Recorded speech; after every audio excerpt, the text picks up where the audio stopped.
Hello, hello, beautiful people of the internet.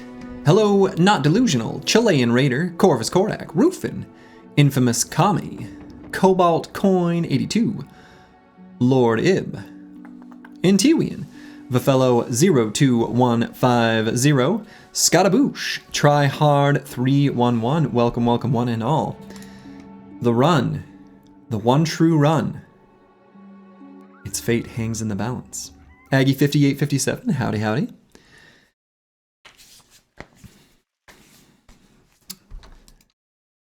We're here. This may very well be the final stream of this run. As you can see on screen, in the bottom left, we have only Rule Gozix and the Witch Hut that remain. Rule Gozix is the one we are seeking to do today. As a reminder for why we are on this timeline, our boy No Man 1220 here, he's on a clock.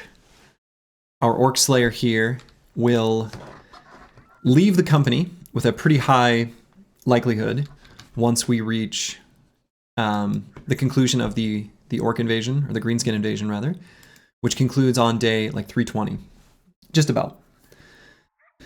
So we are doing things a little bit earlier because 16 Bros is huge. I mean, that's such a important, that has more influence on our overall power than anything. It's a beautiful day today. Went on a nice brisk morning walk with the pups. Got like a little coffee to go. Got a little extra coffee in my cup. Very caffeinated. I've actually got a whole, pour over ready and waiting for me. Yes, I also think I got really lucky to get 16 Bros. It does definitely help a ton. And I still have not looked at the details of the Thief in the Night event. I still intend on looking at that because I was thinking about it. I don't know that I looked at like the event text.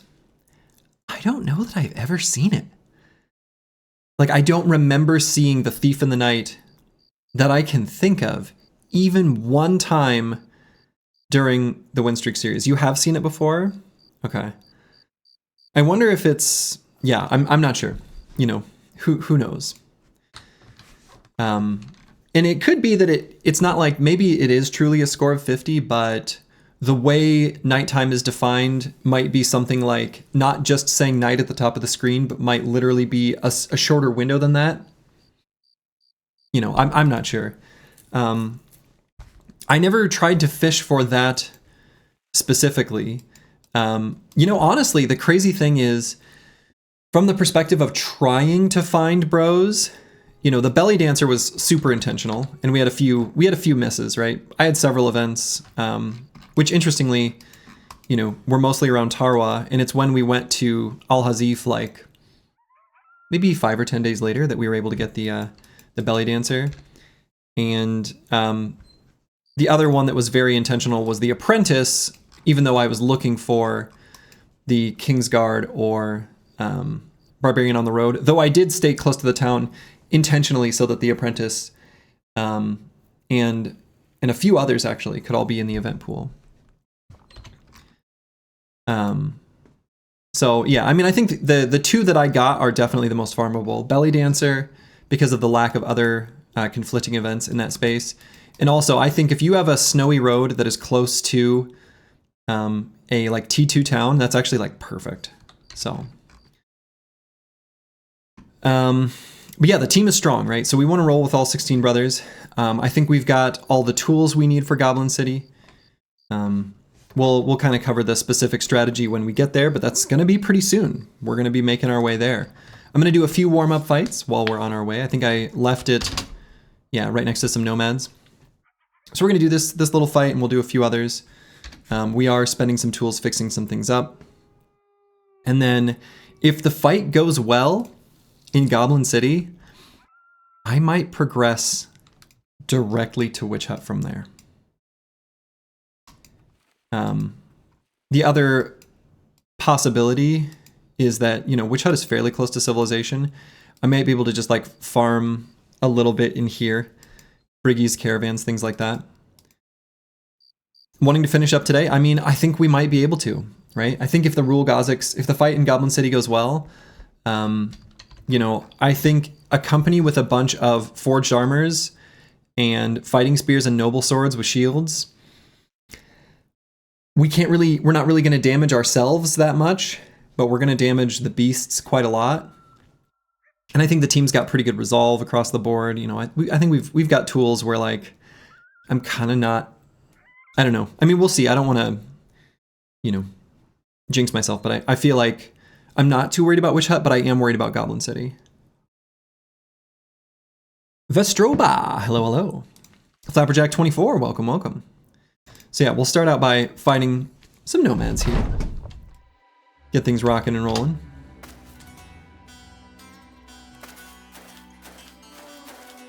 Hope everyone's doing well today.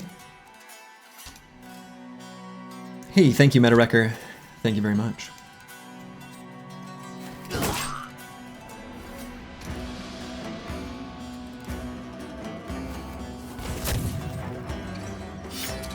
Whoa.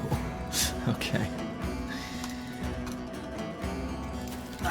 Getting our bad luck out of the way now.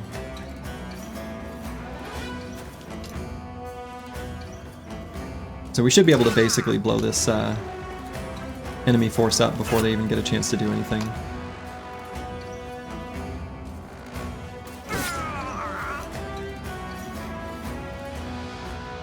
Hey, thank you, Time for Miracle. This is the run, as it was always meant to be, and turns out always was.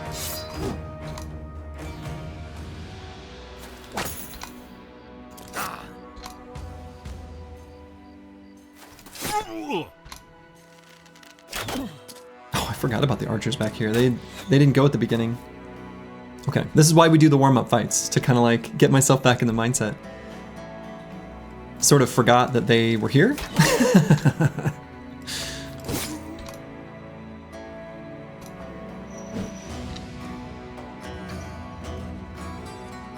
Let's see, so let's take a step up here so they shoot Lost Guardian.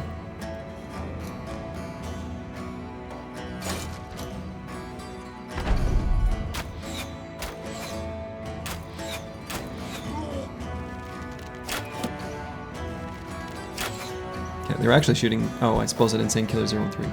Yeah, that makes more sense. Dispolzini, hello, hello, good morning. It is a good morning.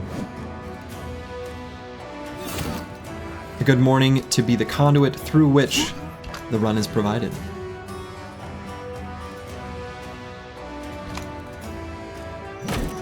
Bonk.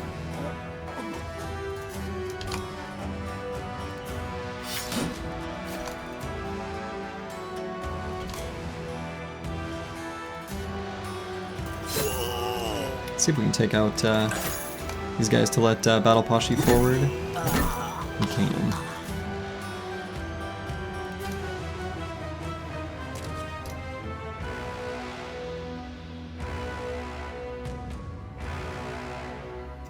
I think we can just engage the guy with the scimitar directly. I think that's fine. Or not even scimitar, whatever that weapon's called. Go ahead and stand in the miasma. Or not, turns out.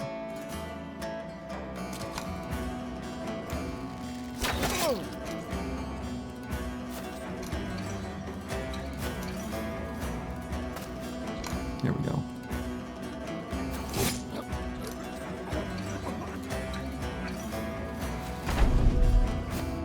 Okay, that guy's running away.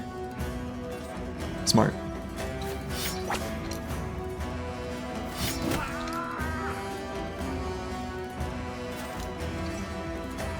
Okay, there should be a small amount of tools dropped from this fight, beyond just the amount that we destroyed.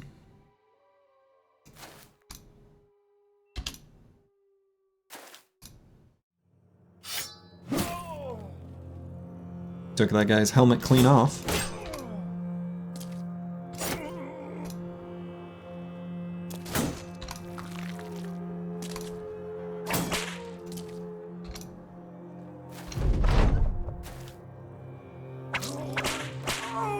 And took him out.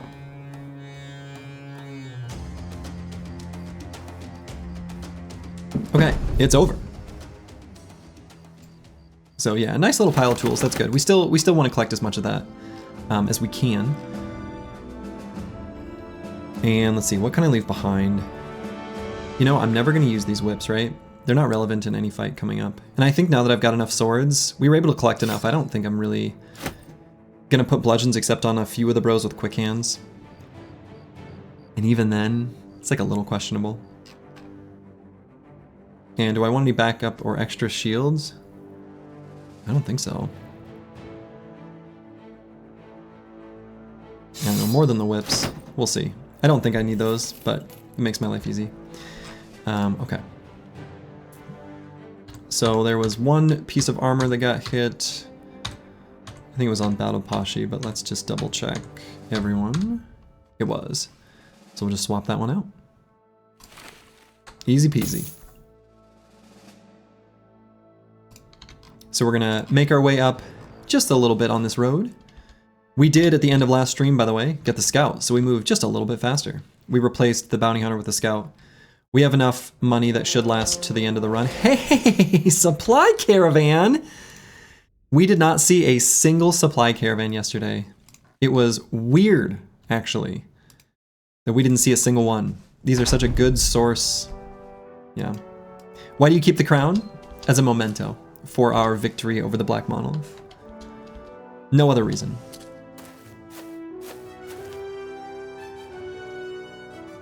It is a symbol of our victory. I probably should have preemptively equipped the hammers.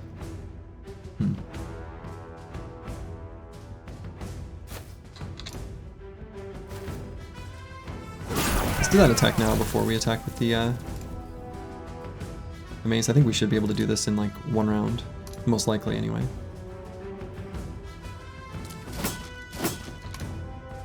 Excuse me.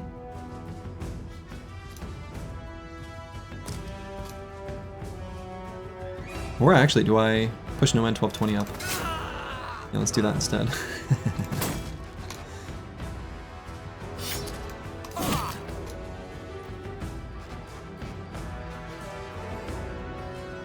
And maybe I'll move Pigeon Beat Pigeon up to this hex.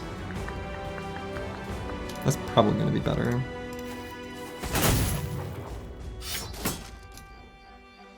I was gonna say, because I don't think we're gonna get a kill.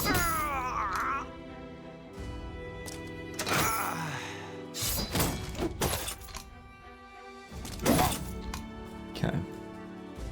Pretty clean. George Rockland, hello, hello.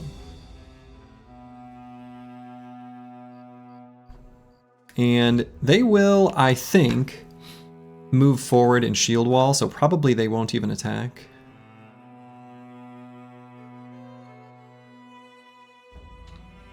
I don't think we need to do anything. I guess we could move Chaucer here in Indom.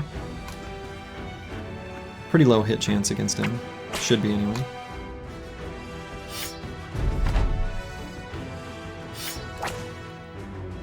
And they don't have weapons. Got him.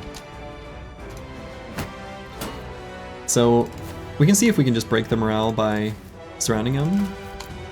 And then whipping out the old hammers.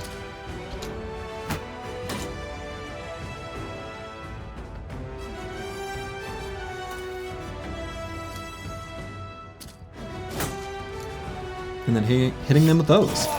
Except for that guy.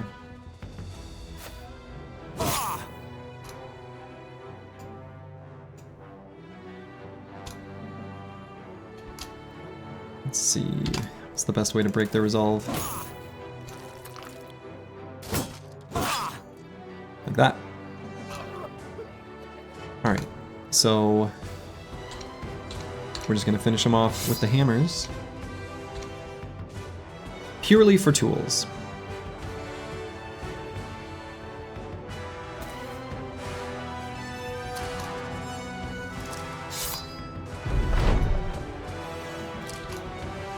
So if we make a full encapsulating shape, then they won't run away.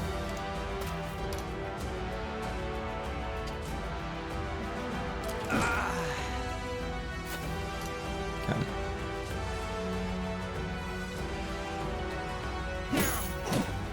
And we're gonna try to take out that guy's helmet. We'll see. We'll see if we're able to.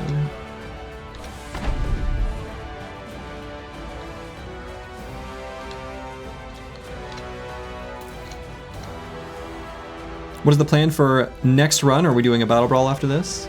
I will do a battle brawl, but I haven't figured out the format or exactly when yet. At the moment, I'm just fully focused on this.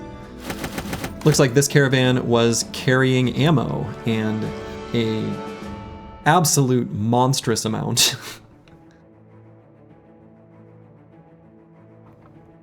A comically high amount of ammo.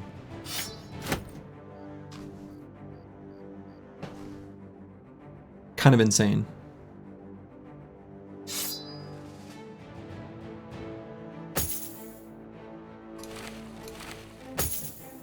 Okay. 147, yeah, that's crazy. I was hoping it would be tools, but I mean, I guess we will take ammo. And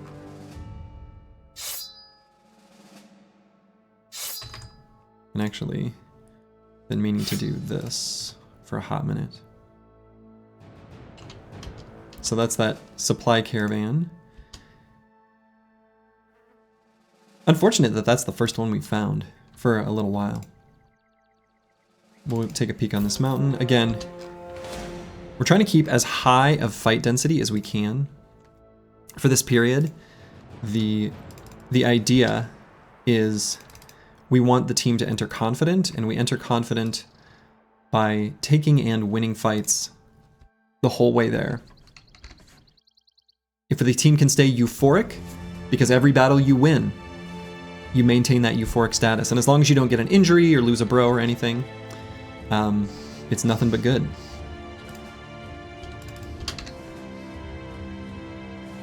Okay, so I think we're well positioned to fight either Briggies or zombies. And it is Briggies. All right.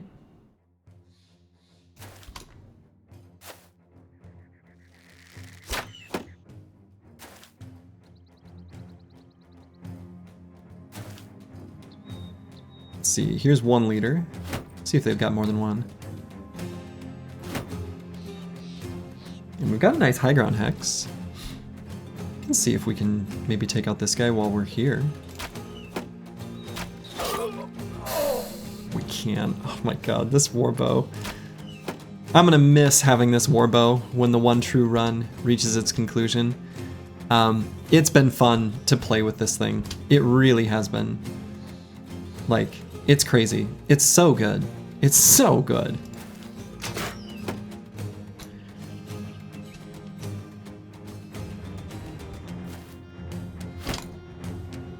It's nice to find named variants of like weapons you don't often feel justified in using. I was gonna say don't get to use, but it's not like we don't have the choice. It's just they're not that good. But this is such an incredible exception to that. What stats did the warbow roll? So it rolled an almost max damage roll and skill use fatigue, but honestly it's the almost max damage roll that's just nuts. You gotta wonder about the land's male to female ratio after all the brigands and armies you've taken out? Like one of those post-war societies that ends up with skewed demographics? Is that what we've done?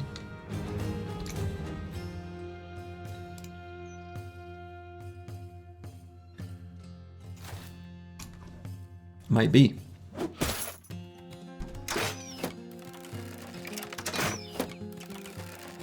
Maybe shouldn't have moved Disco Nick up. Your mom never allows you to use bows? Well, you should ask nicely. Maybe she'll be amenable to it if you just ask her the right way, you know?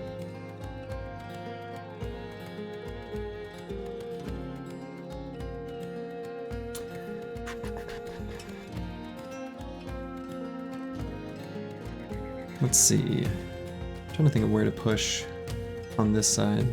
We're gonna eat a little bit of a throwing weapon action that I want to avoid, but I don't know if we really can. Not reasonably.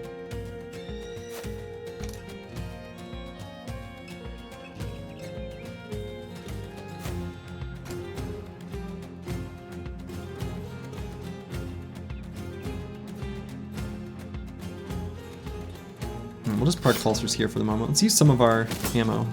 Let's say we could maybe get lucky and hit that guy in the head.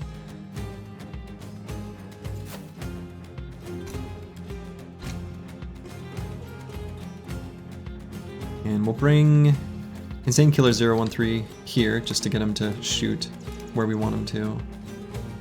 I think Boilerplate can push up. Yeah. Aesthetic gave to there. Maybe D and Dice just to here? Maybe here. Let's go there.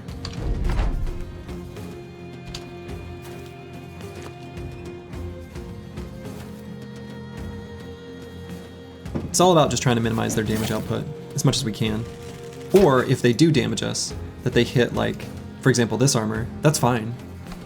Right, because we're just gonna throw that one away. We don't care about it.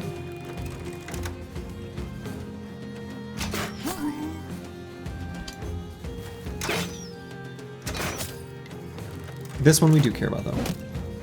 Okay.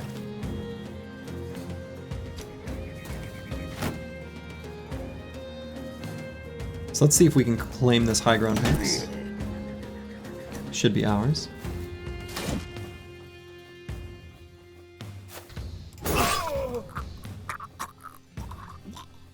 And I don't know if we put Disco Nick on it since it's got the miasma. Maybe we can. We'll see. We shall see. Let's wait on Battle Pashi. Might use the rest of his AP to reposition.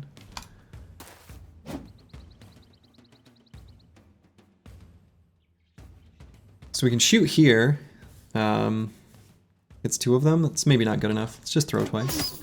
Alright, let's get the kill.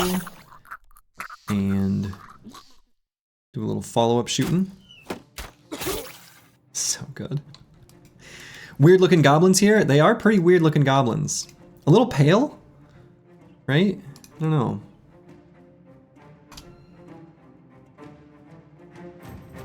Maybe they should see a doctor. Like they're looking a little... Something's not right. Yeah, that should be enough for No Man 1220 to finish him off.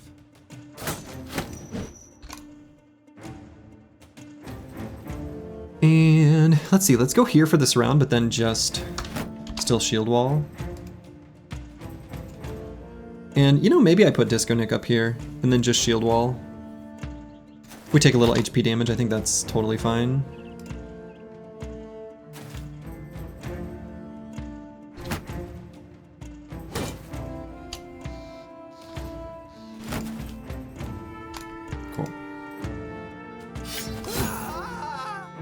Got him. Alright, we'll be in position for a little fencing next turn. Looking forward to having the fencer in Goblin City. Should be a good place for it. So now Battle Pashi, I think we will just reposition right behind Disco Nick. Aw, boo. There we go. Still broke him. Dovcool will cure what ails them. Dovcool is so loving in that way. For we are all merely Dovcool's children.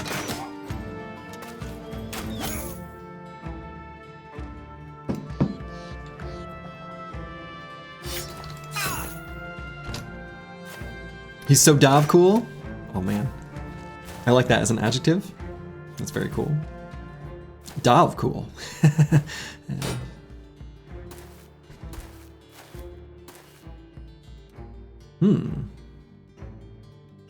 Okay.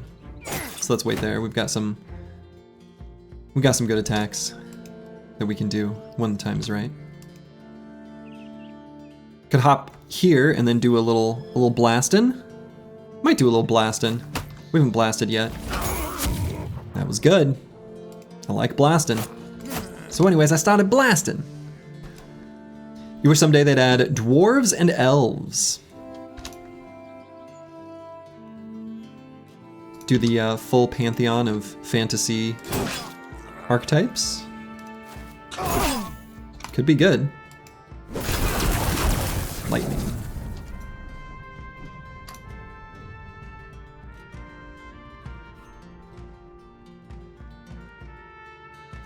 Grey Warden, hello, hello. So blessed to have the stream today, EU friendly time. Will you finish today? Well, yeah, so Goblin City shall be done today for sure. As for whether we will wrap up the whole series and do Witch Hut is to be determined. I'm not gonna rush it. There's no reason to do so, but it might end up happening.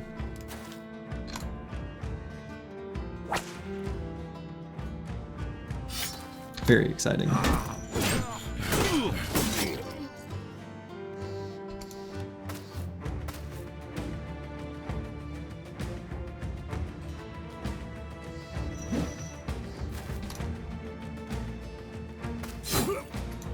Have I found the Witch Hut? Yes, we have found the Witch Hut.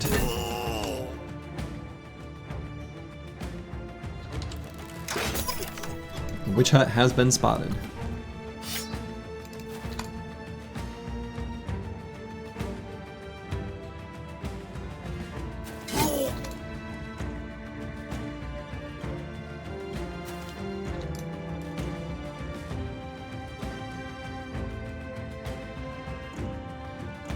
Let's attack there.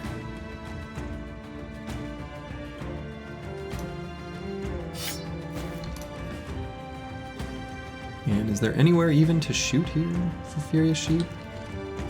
Not really. Let's just go there.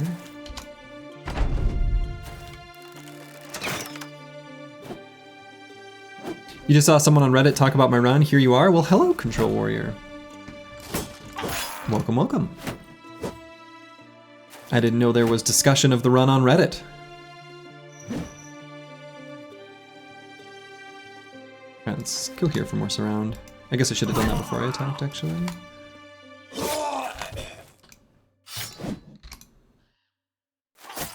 We'll see if we can actually hit them.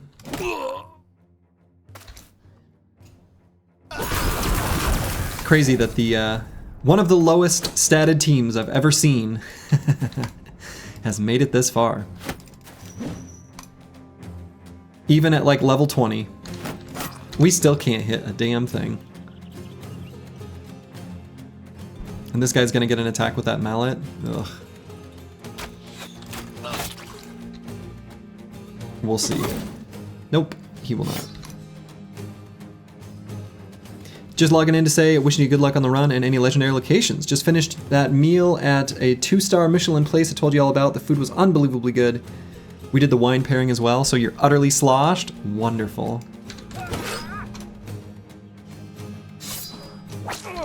Always do the wine pairing.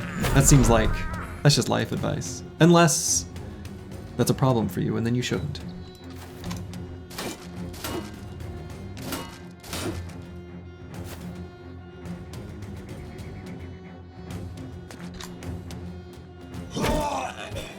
Know thyself.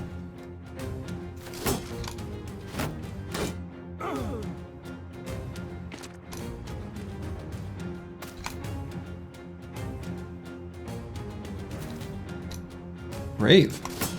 Brave little Briggy Raider.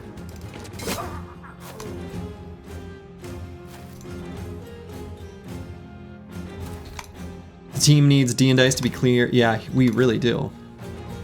That little dagger is going to be an important tool.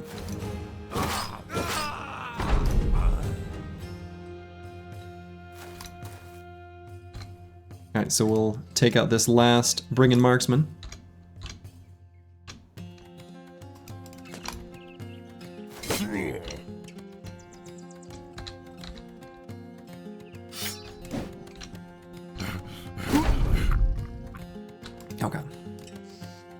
It's over. Demon Dice can't side quest this legendary fight? Yeah, like he did in Black Monolith? Right. Yeah, that was something. All right, nice little pile of tools. That's good. Cool. Very happy with that. And I think we took pretty minimal damage. Yeah, I'm not going to use these whips.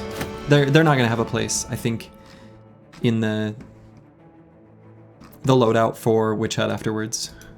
And I think we've got everything we need with Goblin City. Good luck with everything. Not going to be around to watch it today. Moved house today as well, so all hands on deck. Hey, you do what you got to do, D and Dice. The VODs will always be there if you want to watch later. But thank you very much for the well wishes. I'm glad you enjoyed your restaurant, and I'm glad you were able to get sloshed and have a good time.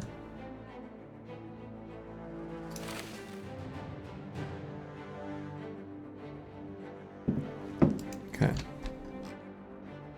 So let's return to the road. I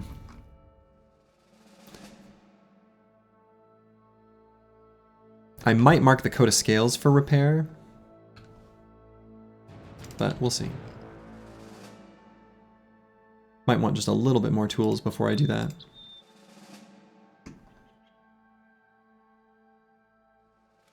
I think I can feel the difference in movement speed with the scout.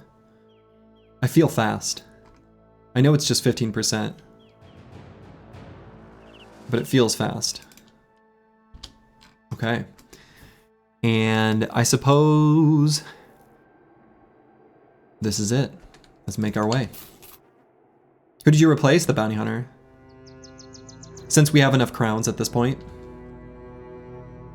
And it is unlikely that any items from champions are going to be relevant to us. Right?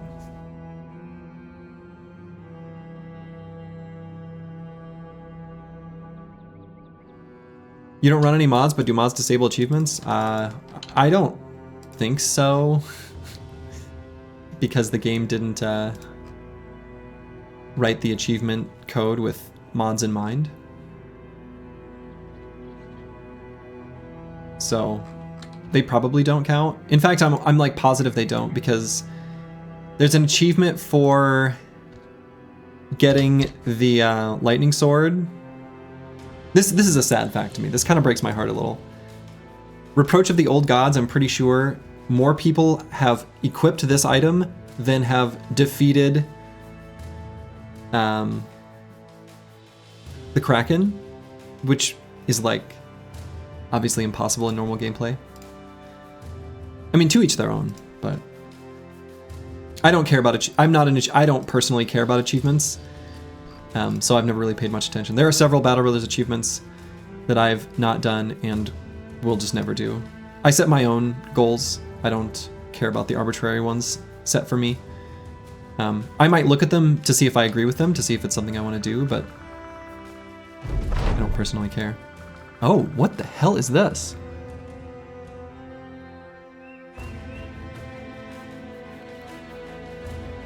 What is this? What event is this?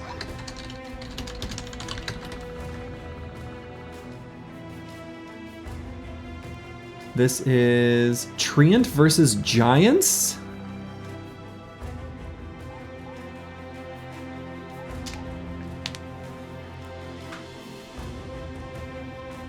Weird.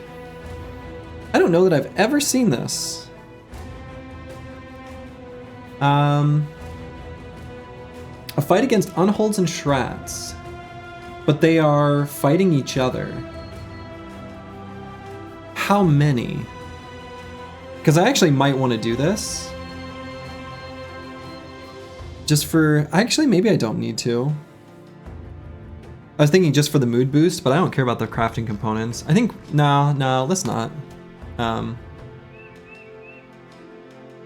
So then, hold on.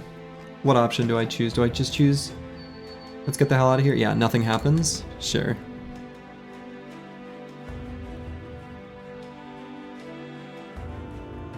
You just got the 9,000 gold for the Oathtaker armor event? Yeah, that's a good one. All right, so we're not gonna do this during the day, we're gonna do it at night. So we're here a little bit early. So we're gonna wander around just like in a circle around Goblin City. Here first.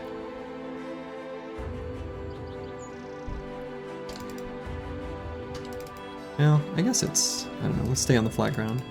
Ooh. Falsers has a reading for us. Just in the nick of time. Brothers, I put us to the final chapter of the Book of Briggies in the Run1. Verses 180, 185. And it shall come to pass that the last foe shall fall, and none shall stand against the brothers. The land shall be made clean, and the banner lifted high. The Run shall look upon the faithful and say, it is finished, and peace shall cover the earth as a cloak. Thank you, Father Falsers. We are fast approaching this moment in our history.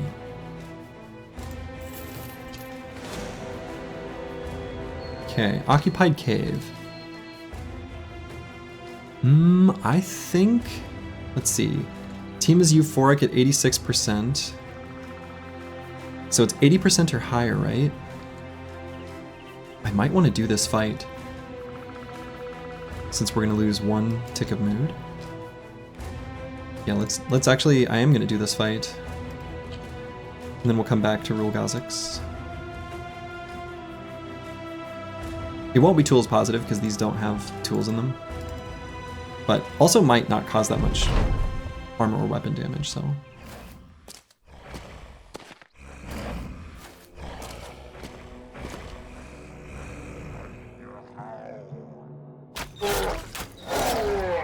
This Morbow's very good.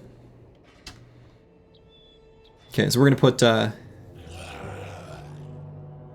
boys in position, as we've seen many times before.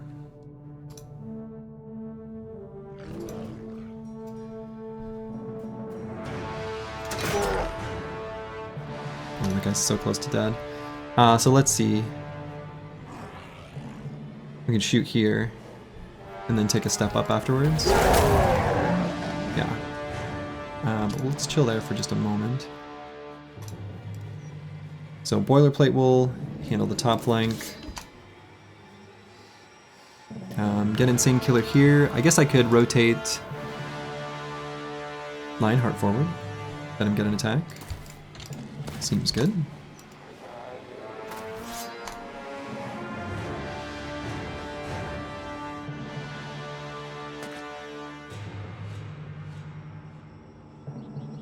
Yeah, even if I were able to win the crisis, it would take at least 6 days for the guy to leave. Not 6, right? Be less than that.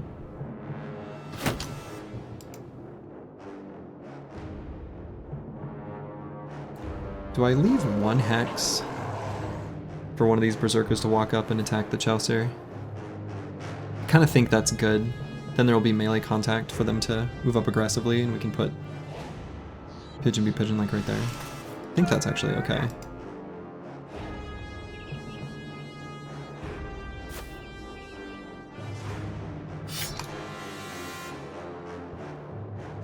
So who's the fastest berserker? I think, based on gear, I think it's actually this one. But we can't quite disarm him. So let's just give that guy a whip Kraken.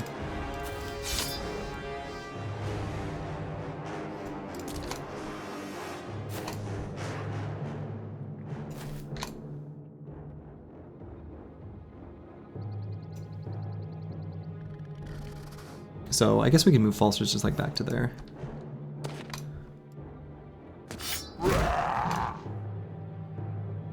Thank you, Not Delusional, for chronicling the last entry into the Run1. And thank you for providing it, Father Falsters.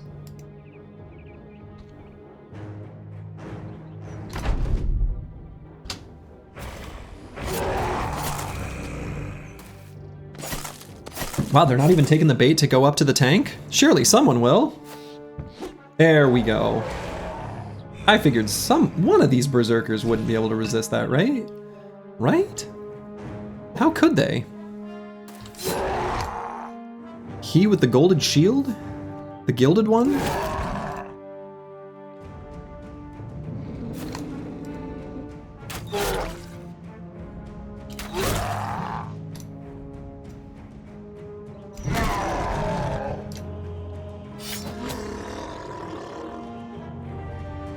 Okay, so we're gonna take a step back so that Pigeon Be Pigeon can back up.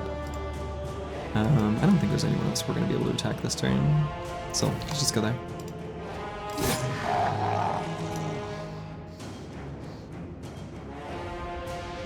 Soji, what's the name?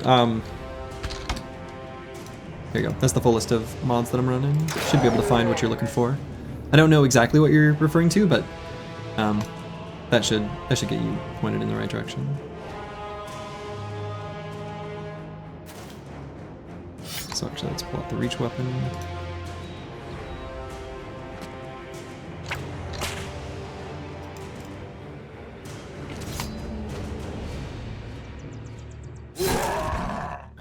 Side gear with the F keys, I think that one is extra keybinds that's providing that functionality.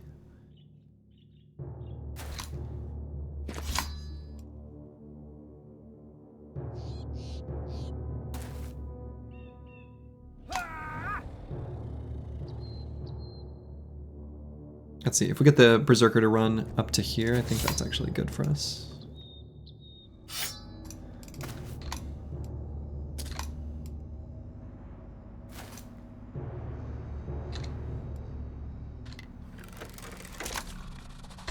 Okay. Where are you gonna go, Berserkers?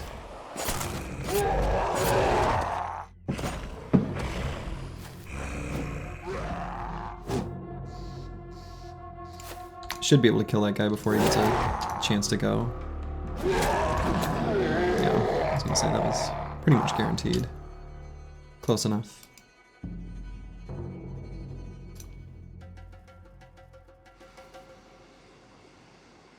And let's just do an aim shot there.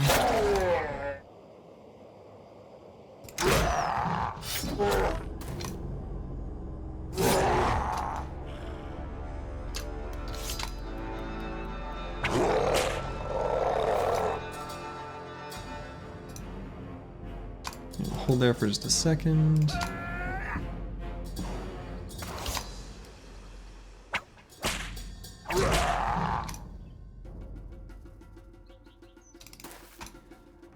Those are big goblins? They are pretty big goblins.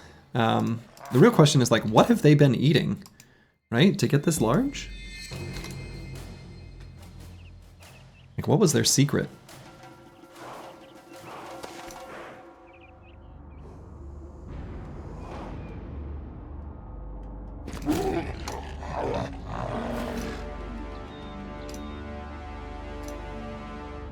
Strange mushrooms. We'll have some strange mushrooms available to us after this fight. I don't think we're going to make use of them. I don't think we'll use them in any of the remaining fights, but we'll have them. They're really not going to be worth it for Goblin City. It's not that they're not... It's not that they're useless, right? I mean, there's actually definitely brothers who can't quite one-shot a goblin.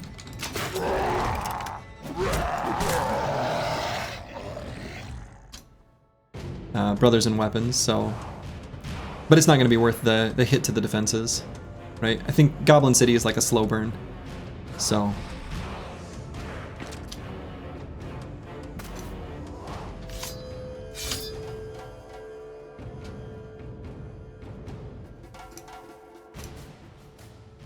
Okay.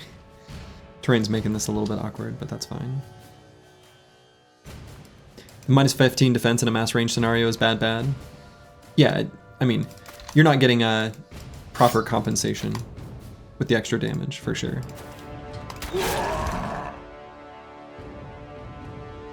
Let's see, if he wants to go all the way around for D and Dice, I say let him. Let's see what he does.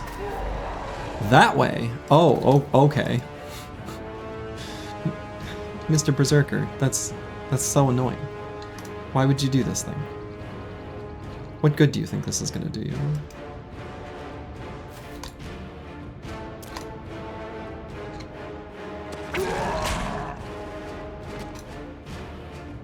Mushrooms are mostly useful against undead, occasionally against orc warriors. Yeah, I mean, I think there's a handful of fights where they're good, but I agree. One of the things that mushrooms are really good at is getting you into one-shot territory against like Ancient Dead with some of the big chunky two-handers.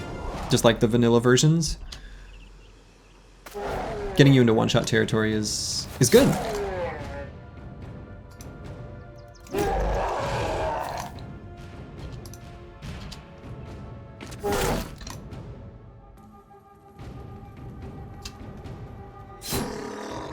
Okay, so 0 damage taken, 5 tools. Probably doesn't quite compensate. I don't know, I guess it's probably pretty close to the amount of damage to our weapons.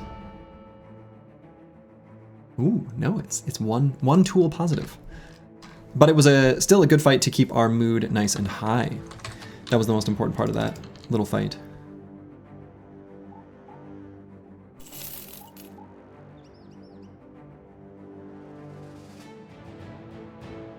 Okay, so assuming we don't see any other fights here,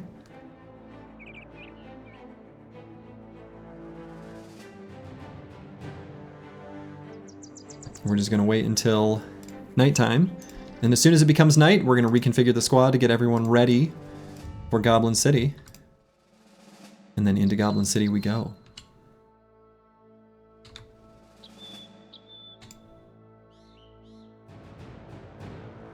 There it is, nighttime. Okay, so Goblin City. There are so many goblins in Goblin City. So many goblins. And the main thing you need to think about in Goblin City is how to not get bogged down by all the shamans. If you can manage that, you're good. Having 16 brothers is an incredible boon to accomplishing that. The other thing is just like making the combat go more quickly. So one of the things I'm going to be doing, well, I'll explain it as I do it, right?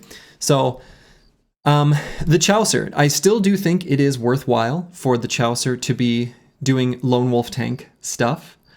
The goblins do spawn in a similar way to the Black Monolith, where there's like a group up top. And I do think it's actually worthwhile to send a distraction force, basically, in a forge tank. As long as we've got the Helmet of the Idurok on this brother specifically, we're good. Or some Idurok set, just in case he gets punctured. We're still going to be needing to use Indom, because he's not actually like invulnerable. And, you know, in fact, we're probably going to give him like a different shield from this. We're going to give him a melee defense shield, because we don't care if he gets shot with arrows. Their arrows are not going to bring this guy down. They're just not, right? It would take so many turns of arrows for him to get brought down with like even a piddly amount of range defense. We're probably not going to give him Gilder's Embrace. We could, but I think I'm going to put that elsewhere. So we're actually going to give him a melee defense shield of some kind. And I think that's probably going to come from, let's do this one that's nice and light, because I think Disco Nick is going to also probably not equip a shield. He's going to be part of a hit squad. And so that'll be good, right? So this will be what the Chaucer has. And I think a Sipar is a good choice. A little bit of range defense is, of course, very welcome. Another like alternative would be something like this, the Unyielding Keeper. So something that gets some melee defense and some range defense, but honestly the most important thing is just making sure that punctures are only hitting us with a 5% chance, even if we're netted or rooted or we've got insects buzzing in our face or things like that. We just want as high melee defense as possible. And so, and we can just spam Indom.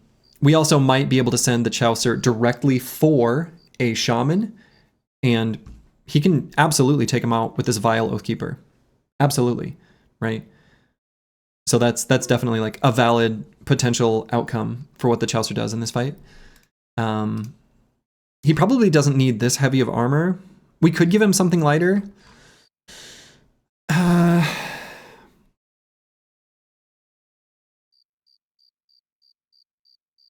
Doesn't the Gilder? Oh yeah, I mean the Gilder's Embrace is going somewhere else basically. I'm going to explain that in just a moment. Jagalog too. But you know, I don't know. I guess this armor is probably fine. So we're going to equip some pretty heavy armors on a lot of the brothers. so that we can pass back some of the light nimble stuff. So like Lost Guardian, for example, we're going to give some relatively light armor. Disco Nick, I think, is good as he is. Bonus side quest, complete this fight during the day? No.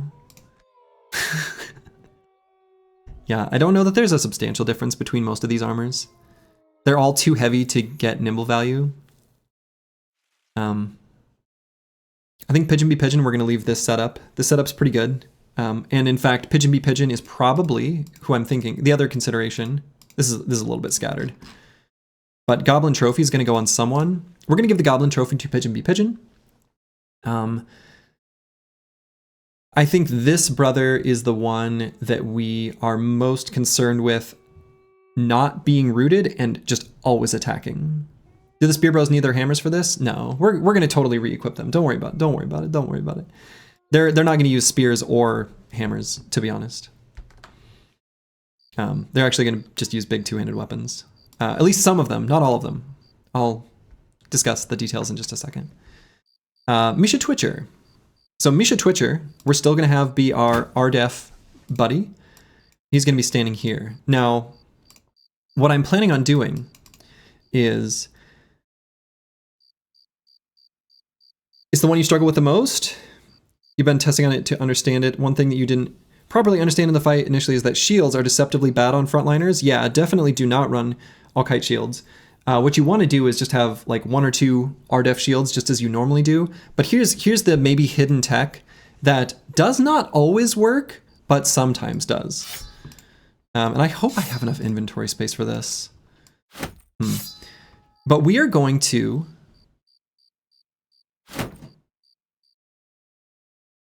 on our bros with the best range defense,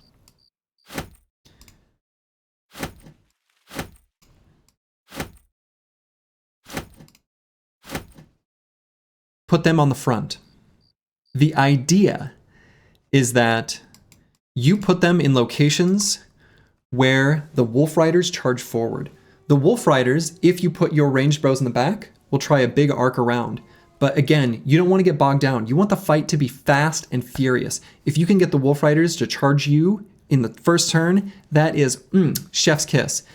And if you've got them like on the edge of your formation or close to the edge, maybe not the very edge, you can get them to run forward. And that's so, so good if you can manage to do it. So I am maybe a bit depressing, but I'm going to put the... let's see, and we're going to give them the RDEF shields, mostly just for the initial volley.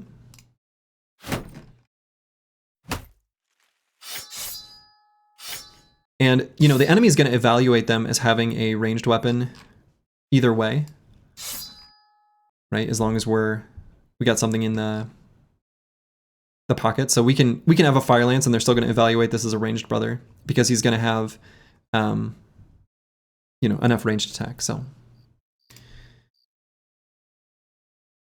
we're going to still go with this here. And then, let's see, do I not have enough?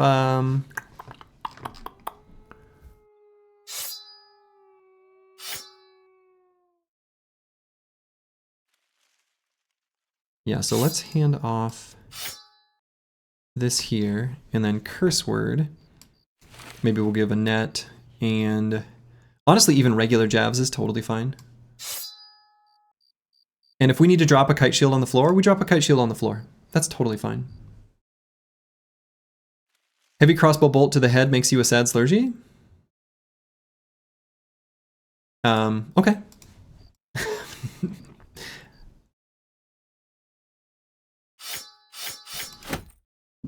We've got nimble, we've got 9 lives. I'm not worried about that actually, really.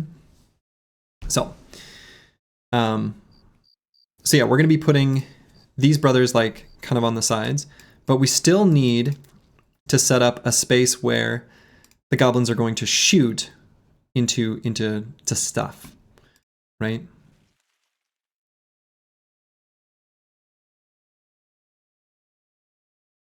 So we're gonna put Furious Sheep like here, And then we're going to get our left flank kill squad set up here in a moment. And then a curse word here. And they might do some initial shooting there, and that's fine. So let's see. So we'll have the Chaucer here. And we're going to be moving around some armors too, don't worry. Don't worry about that.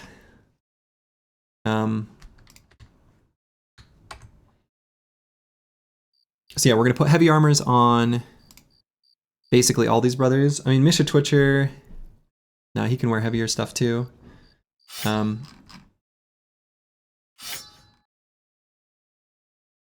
Having 16 bros equals shaman value. Yeah, definitely. Definitely. So I want like a kill squad that is on the left side of the formation.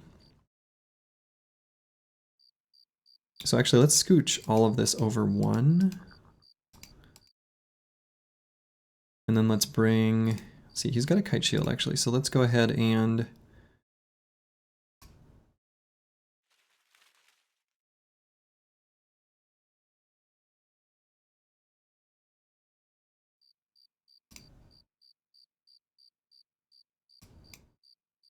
probably Lionheart will ride that flank.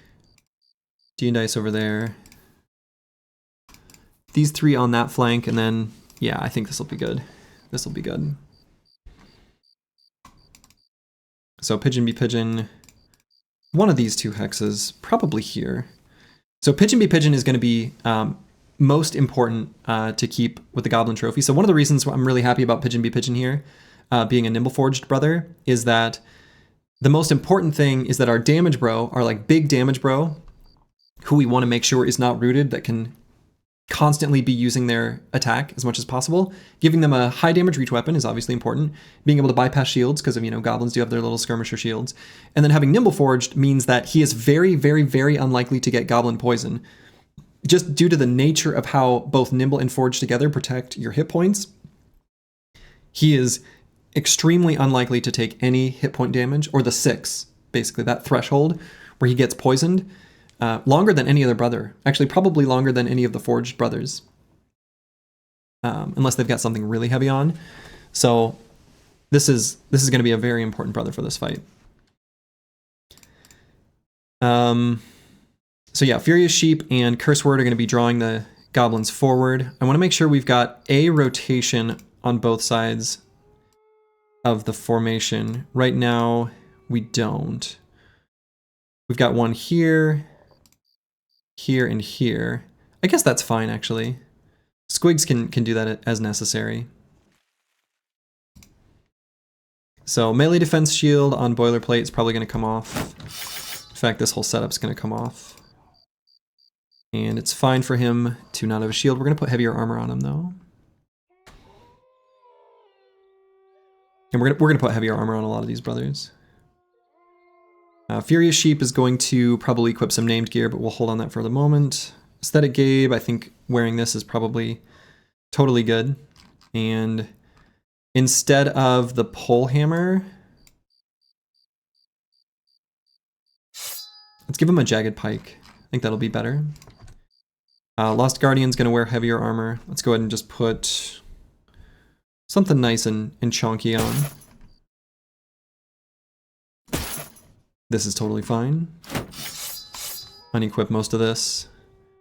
Famed Guardian, I suppose we don't really need.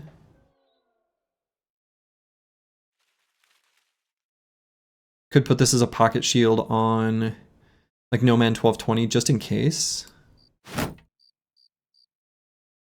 That's probably right.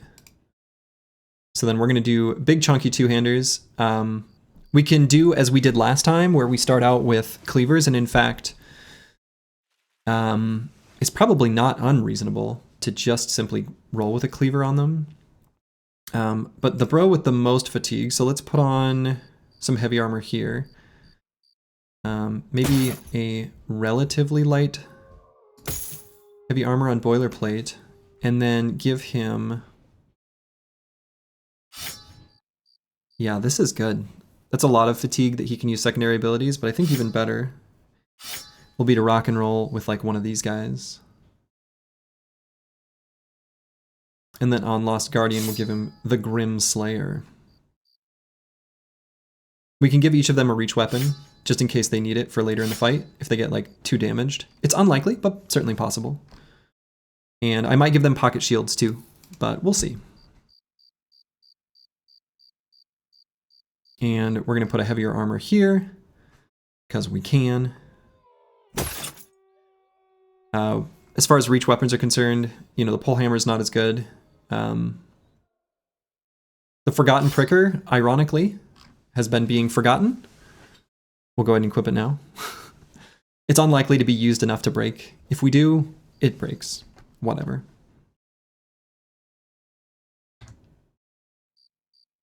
Insane Killer 013. Actually, maybe I want to put this sword on someone. Maybe that's better. Maybe on Boilerplate I put this sword. I think that is better. Especially if this area of the formation does get the Wolf Riders to move forward, which I think is likely. Let's do that. And we can give Insane Killer 013 the Barbarian Madman's Meat Axe. I actually think that's okay. And then D and Dice, I think I'm happy with this configuration. Disco Nick is going to be wearing or using a big chunky two-hander, I think, as well. Again, we just want to one-shot them. We just want to one-shot them. That's what it's all about. I wonder if we want to try to use Sir Erkenbrand's Knocker, though. I wonder if that has a place anywhere. Could maybe put it on the Chaucer for when he goes off to ride the northern flank. Gives him less fatigue to work with. He might just get bogged down and sit and do indoms, but he might not. There's a non-zero chance that maybe he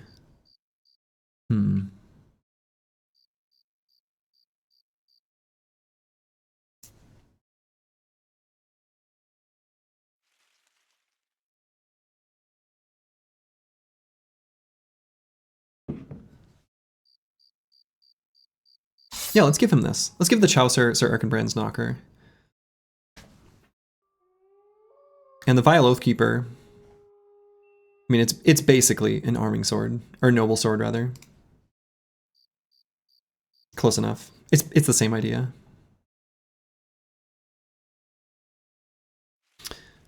No, I think we want the accuracy weapon. That's actually just going to be better.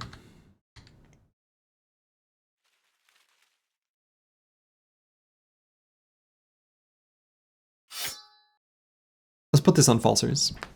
Give this to him as an option. And then on Curse Word, honestly, just like a second Fire Lance.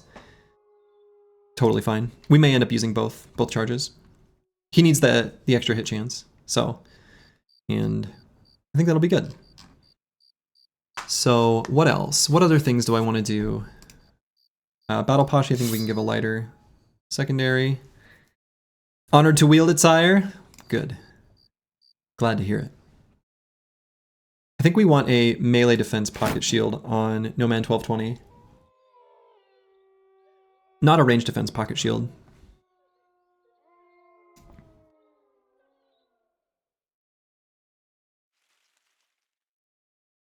And we'll give Disco Nick just a cleaver.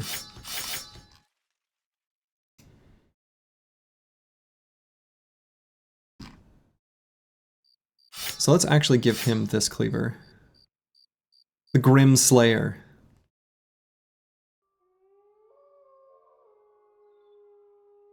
Is the handgun not good here? It's okay. I think the fact that we can't reload it with 6 AP lowers its utility substantially. It's really hard to get in position to use it. Like, we could, but I think that, honestly, this Battle Forged Bend will be better. So yeah, let's put this here. Long axes, I think, are good reach weapons for this fight. They'll pretty reliably one-shot if we need them. If we need them to.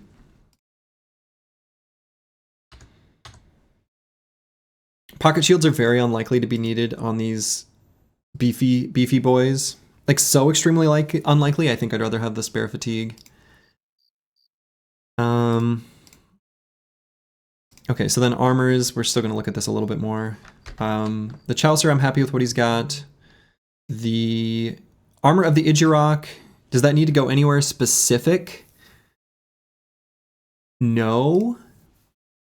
Probably the brother with the least hit points, which I think is either Dean Dice or Lionheart. Who's more likely to get punctured? I suppose they're equally likely.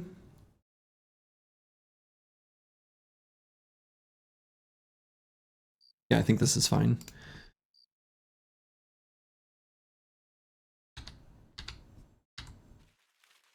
Okay. So Misha Twitcher can wear something heavier, and I think we're just going to do that.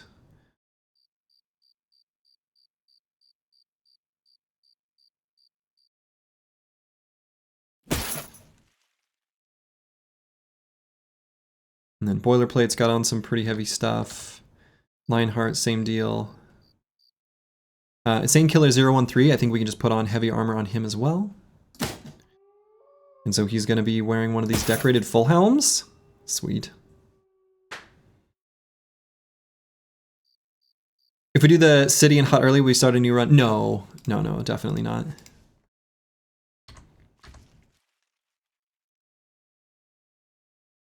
Okay, and these brothers are all strict nimble. Here. That isn't to say we couldn't put heavier armor on them, but I think we don't want to. We want a lot of spare fatigue. So who of these brothers is most likely to run into problems or that we want to be able to use aggressively? I think No Man 1220 is like the obvious choice to give the best nimble gear. He's the one who's going to be putting himself in potentially dangerous positions, and so that's pretty important. We can put, just in case, the very first salvo of ranged attacks goes poorly and hits these guys in the head, which I'm hoping doesn't happen, but could. Let's go ahead and put the Zweihander's helmets on Furious Sheep and Curse Word.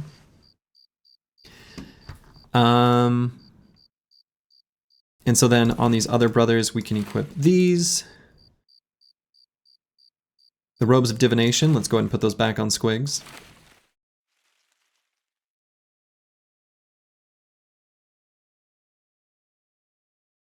All right, because is this the same defensive value? This one's one higher. Honestly, I think actually it's a small thing, but let's put those on Falsers. It's a very small difference. But let's put the Robes of Divination on Falsers. I think that makes more sense. And I am just going to do the -1 vision penalty helmet here so that we can potentially use the Battle-Forged Bend. We may have opportunities to a Goblin Shaman. You never know. You never know. Let's see. And what else? We've got this Assassin's Face Mask, so we've got a few more armor modifications we can do. We can put that on Battle Pashi. Seems good. I'm humbled by your generosity, sire. Good. You wear it well. Came right in time. Hype? Yes. So how's everything else looking? Is there anything I'm overlooking or not thinking about? Let's take one more quick look at armors. We've got the heaviest ones on.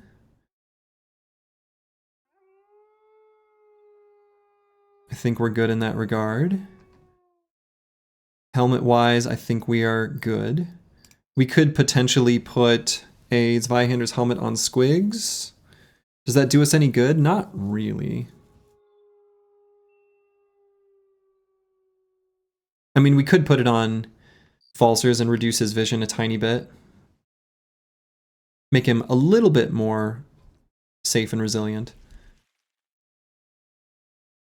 He does have ailing, so maybe I really don't want him to get poisoned. So maybe if that's the case, we put this on.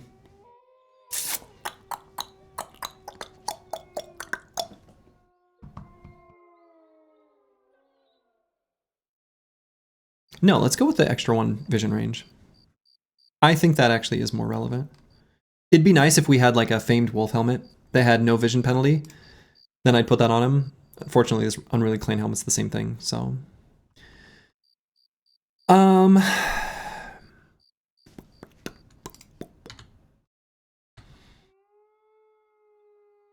whip is unlikely to have very much value. Whatever.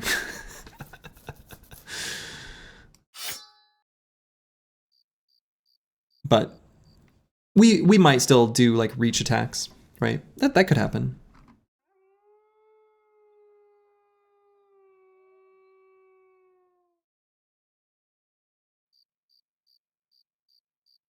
Lost Guardian setup looks a little heavy to me.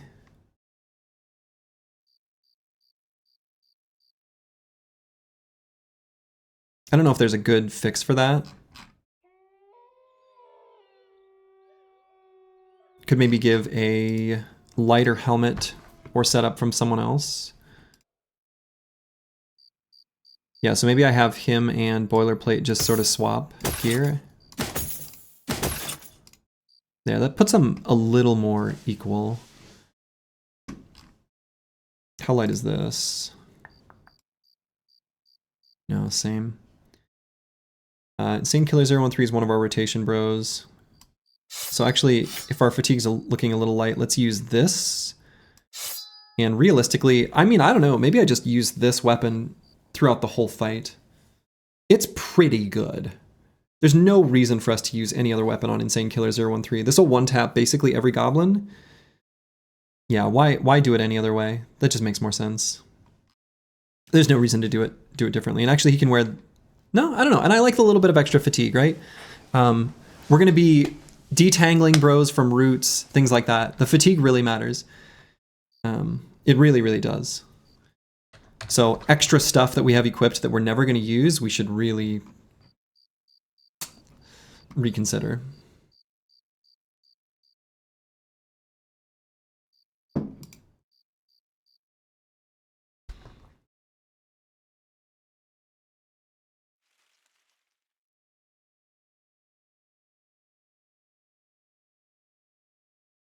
So we've got attachments on everything. Unfortunately, our mood fell from euphoric to eager. That sucks. Even that one fight. Ah, that's really disappointing. I just now noticed that. Damn. We are a smidge, just the tiniest increment short of being euphoric on the whole squad. Damn. That's actually a really big deal. One of the whole reasons I was doing this fight density was just strictly for that reason, so that we could have a 75% chance to start confident. Not a big deal. Actually, it's a really big deal. It's a bigger deal than all these little things that I'm doing now. I would actually go so far as to say it is a much bigger deal than the little micro adjustments I'm doing now. Regardless, we'll be fine. Is Battle Pashi ever going to use that axe? Yes. He uses it fairly often. In this fight, that's a good question, actually. In this fight, is he going to? Probably not. Good call. Is there anywhere where we would want to use this axe? Maybe on D and Dice.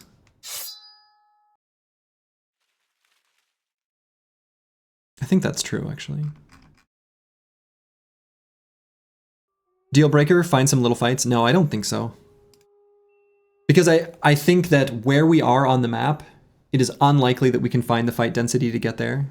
I think it's just too much risk. So...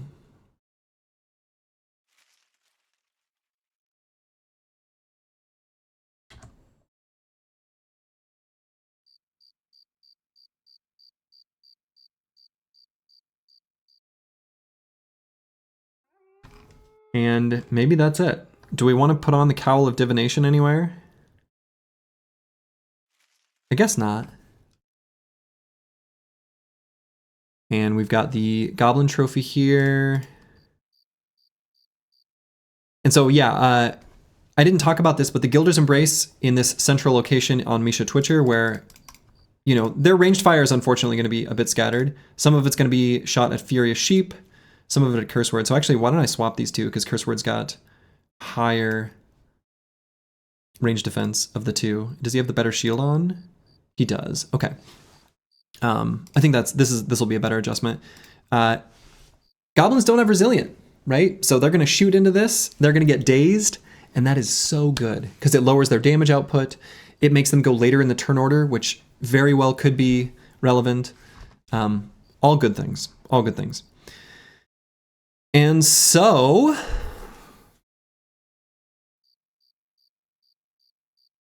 works against ranged? Sure does.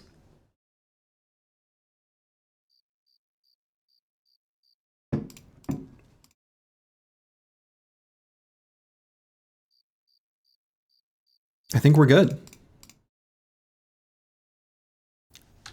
I could equip pocket shields, but I think I'm going to avoid doing so. Actually, if anything, now that I think about it, maybe I put a really light pocket shield on Pigeon Be Pigeon. If I'm moving him aggressively and he gets in a dangerous spot, would I ever want to pull out a pocket shield? Like, maybe.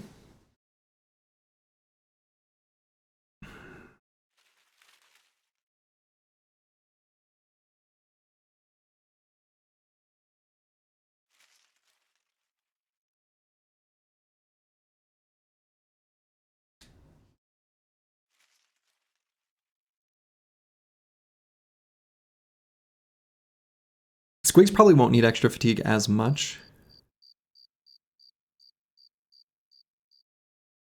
Let's give him the one with skill use fatigue going down.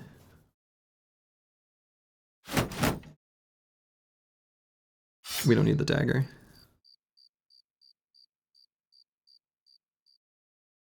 Okay.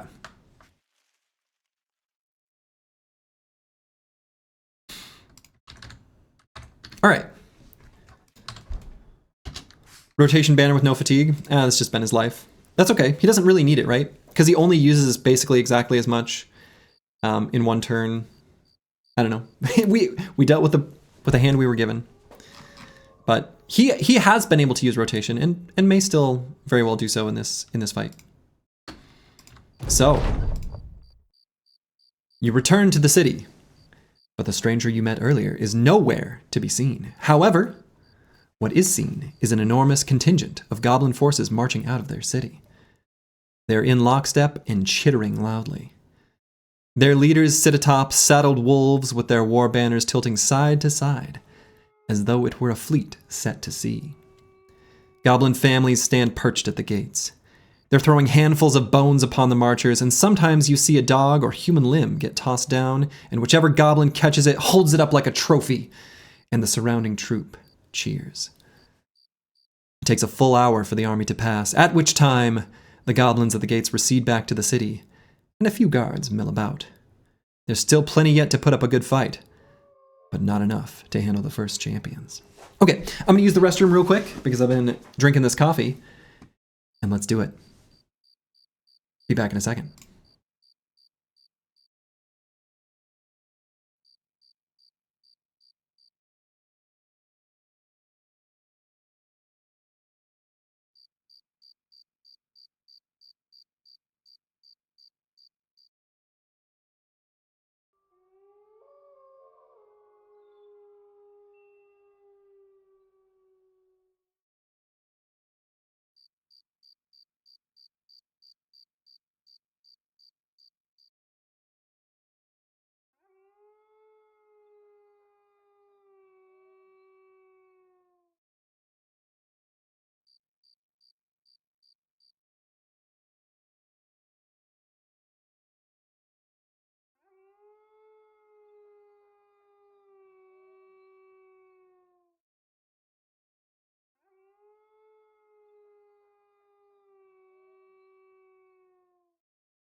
All right, I'm back.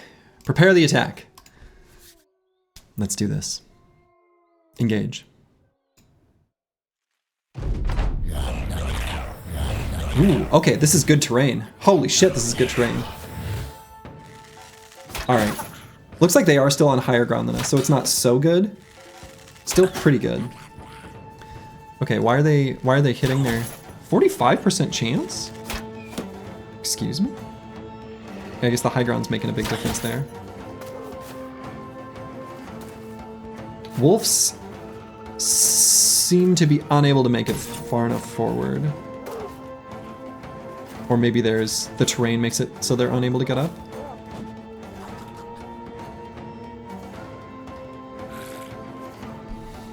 All right, so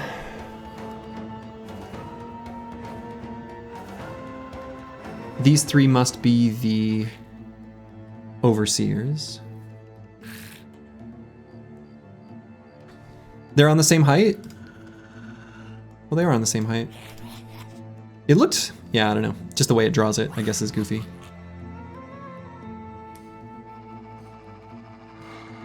But yeah, they actually, they hit, I mean, it was only like 45s, but they hit basically all of them. I'm glad we put on the heavier armor. Let's see. No Man 1220, I think, is just going to chill here. Yeah, so that's sort of what I expected. Those are the overseers. So I want to make sure that we don't set up for perfect routes. So I kind of want to plan out where almost everyone's going to be before we move anyone. And where's our range? Only to here? Decent hit chance there.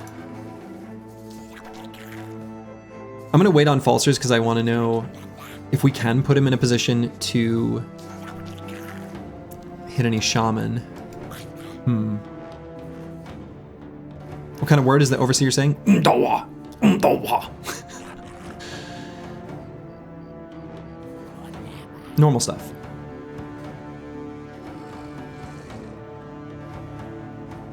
So Lost Guardian can attack here.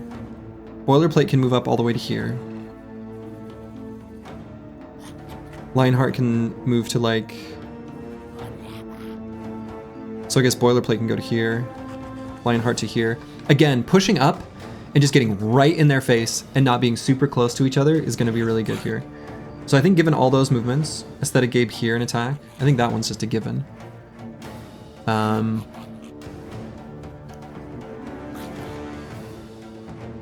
Would I want to put anyone here? Possibly. Makes me tempted to just attack with Falsers. Go for the 2 quick shots here. And we can have Misha Twitcher, chill, shield wall. I think that's good.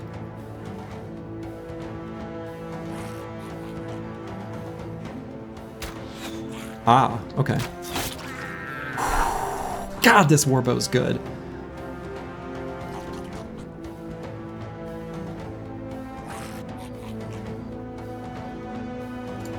Well, maybe I wait. Maybe I save the other AP. Maybe I save the remaining AP. It's possible Misha Twitcher, Squigs, and Falsers will actually push forward to like these 3. We're still going to leave the RDEF bait.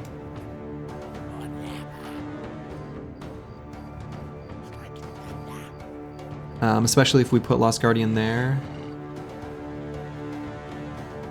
Yeah, we can make this work. So let's wait there, wait here. Battle Pasha's going to attack here. I don't think there's any reason not to do that. I can't see any reason. Might get a kill. Not quite. So let's end turn. Aesthetic Gabe, we're definitely moving to here. Okay. The Chaucer. So we've got this Helmet of the Idrak, which is kind of doing 2 things for us right now. One, it lets us, heal up if we get punctured, but also it gives us vision range. So we're gonna do this 1 hex at a time. Move them all the way here. We block off this passageway for them. Any Wolf Riders have to go all the way around. I think that's good. Tomcat Denmark, thank you for the sub. We want to find the shaman that's up here. Okay. But we've got Lone Wolf active. That's what matters here. Pigeon Be Pigeon can go here and attack. This separates us out so we don't get attacked by ranged fire. We are in range here. If D and Dice is going to go up to here, and then Insane Killer actually maybe, honestly, hold the flank. Might leave him behind. I think then we do want to go here with Pigeon Be Pigeon. If this is a kill, we get more AP. Okay, so does that change the rest of our turn? No.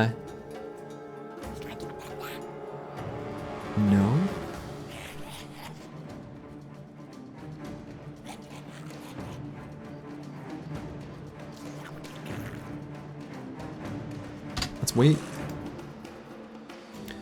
Lionheart is described earlier. We're going to send all the way up here. I think that's a good hex for him. Okay.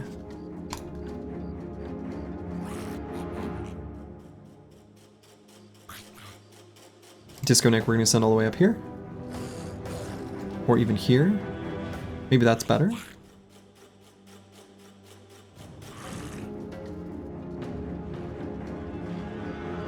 This is better. Fury Sheep, we can pull out javelins and just start throwing. Lovely.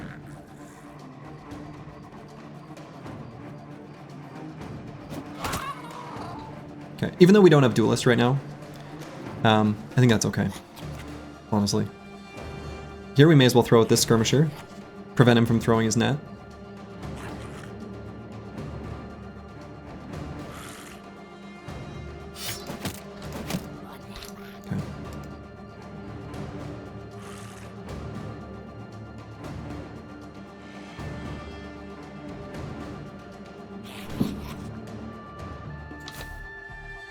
Alright, got that guy fleeing. But he's probably going to get rallied. So we can move D and Dice forward. To there. So, Lost Guardian, I actually... Let's see. If we send Misha Twitcher there and Shield Wall...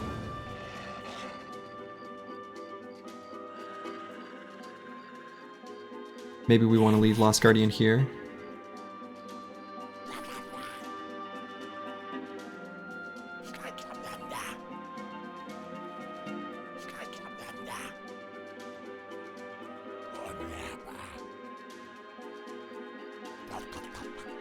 Now let's just send him here. And then we can move Falsers and Squigs to there and there. And I think I am going to leave Insane Killer back.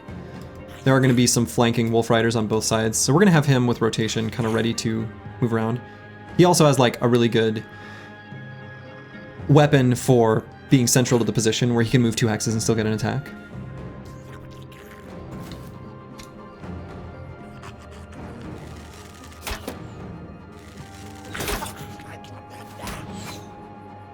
Alright, so Lone Wolf doing work up there, right? And it's going to take 5 billion arrows to bring him down. We are still going to Indom next turn.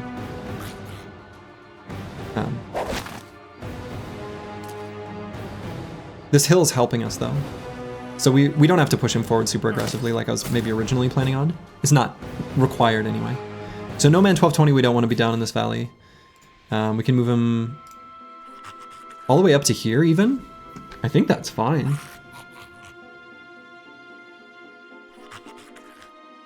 He might get some bullets thrown at him. But I think that's okay. So we are going to move Falsers up here. This is going to be where they're going to root, and that's just something we're going to have to accept, but we are further forward when they do it, which is good. Now Squigs we can put here. The other alternative is we could put him here. I don't hate that.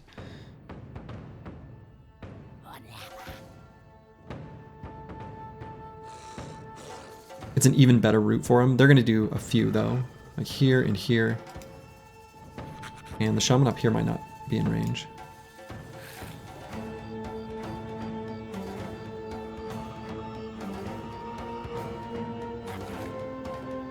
The Chaucer took enough damage, I actually might even back him up next turn. We'll still get Lone Wolf right on this high ground hex. Um,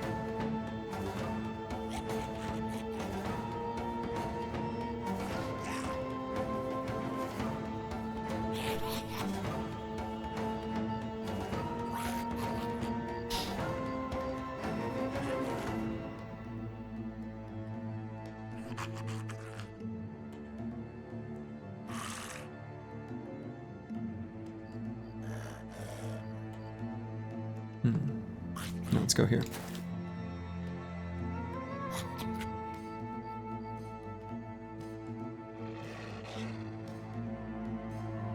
Or even to here.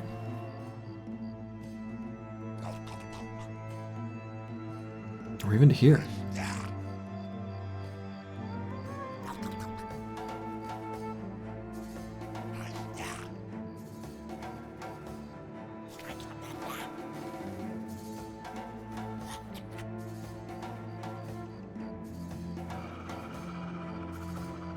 Let's go there. So pigeon be pigeon. We can push up if we want. Just to here? I don't know. Could bring him up to the high ground. But I mean, he does have immunity to roots. Unfortunately, the hex we really want to put him on is the one we put our own stinky ground on, which is maybe fine. Like, he could stand in it for one turn, but it doesn't seem like a good idea to give him the HP damage early on in the fight for kind of no reason. But I do want to push him further forward. I don't know, maybe I do just go all the way here and stand in the stinky cloud.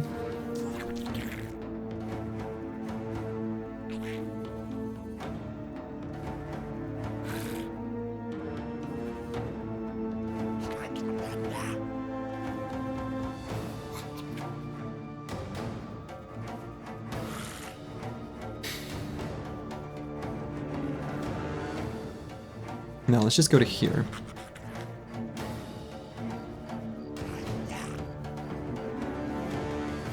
There's going to be some wolf riders that are going to be moving around the flank anyway. We're going to have the opportunity to castigate them.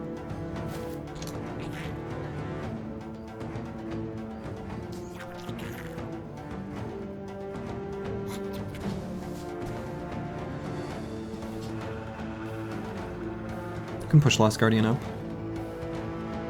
Taking out the overseers and the shamans, that's the objective. Okay, so going further up here I think is just fine.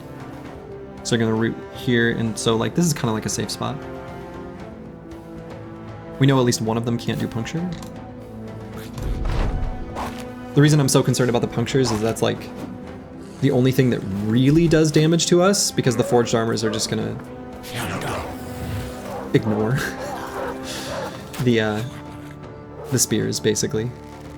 Practically, anyway.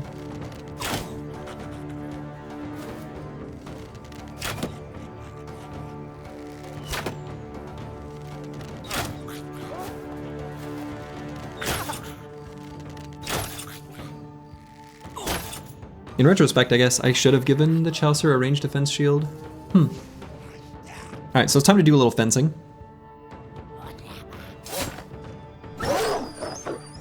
You love to see it. More of them are still going to move. Let's save our 5 AP.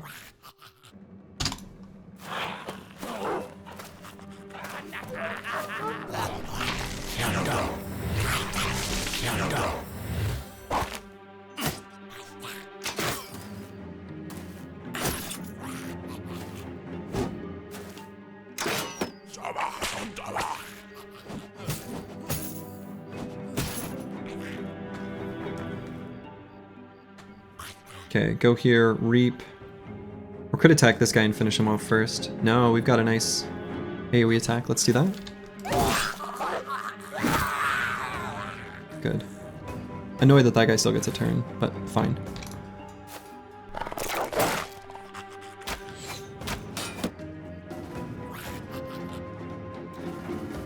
Okay, so the ranged attacks are done. I'm probably going to wait on Squigs. We're going to see what happens with this big AoE attack from Boilerplate.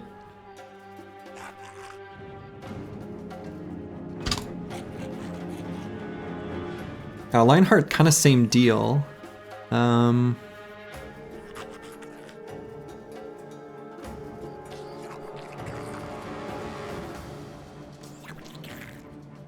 We hold for the moment. We might attack with a reach weapon. Aesthetic Gabe. Break free and then attack with the reach weapon. I think that's just something we do no matter what. Falsers.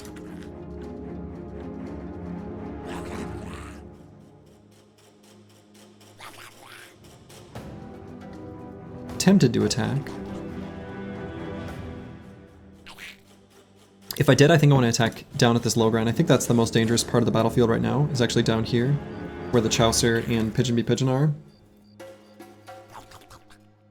So I'm sort of tempted to do 2 quick shots here. I think Falsters is fine. He can stay in the roots. God, that Warbow is good.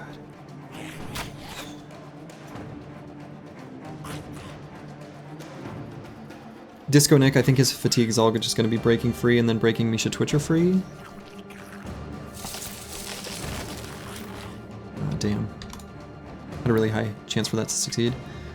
Pigeon Be Pigeon is still going to move up and castigate. You can hit these 3, so we're going to wait on D and Dice. Or maybe I want to set up... Actually, I guess maybe I don't care. Yeah, let's do that. Or maybe I want the extra. Now, hold on. I'm thinking about whether I want the extra AP. I was thinking, like, I can't get Berserk to attack again, but maybe I really do care about being able to just back up. Like, attack and then send him back to here. Or even to the stinky high ground hex. I don't want him to get swarmed. It's unlikely to be a problem, but it's like one of the few problems I see potentially on the battlefield right now. Perfect. So, Curse Word, I think we're just going to attack down here. Lovely. Alright, got that one fleeing. That's great.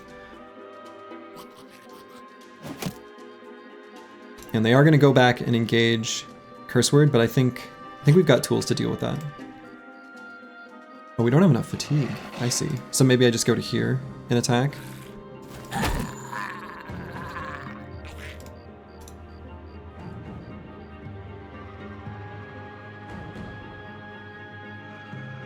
Yeah, also just for having Killing Frenzy next turn. Right. Yes. So actually maybe I send him back.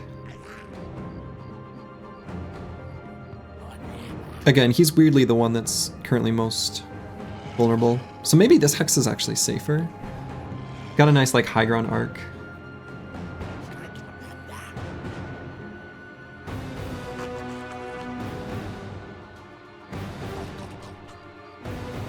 Now let's go here. And then I think we end turn to go earlier in the turn order next time. We can't get up that high ground. Furious Sheep, I'm very annoyed by this wolf doing what it did. I guess we could potentially kill it with No Man 1220. So let's wait on Furious Sheep. The Chaucer, I might indom and then back up to here. So now we've tied up this Wolf Rider. He might just footwork, which is fine. But we prevent this guy from rallying unless he gets whipped. Lost Guardian, we're going to wait and see what Boilerplate does. Insane Killer, I think his AP is just going to be breaking free.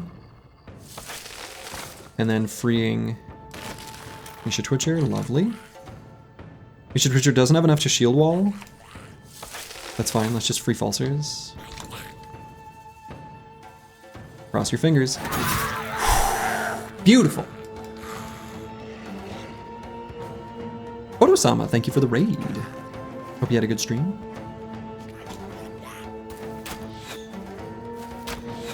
Goblin City Cleansing.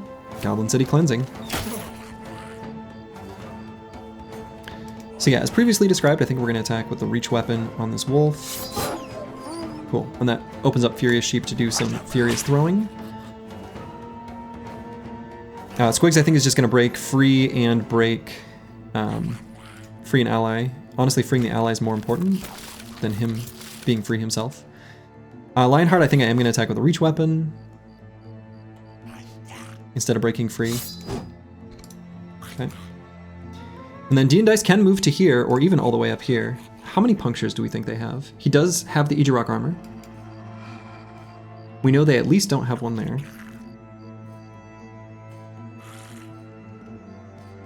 He's confident. That's really good.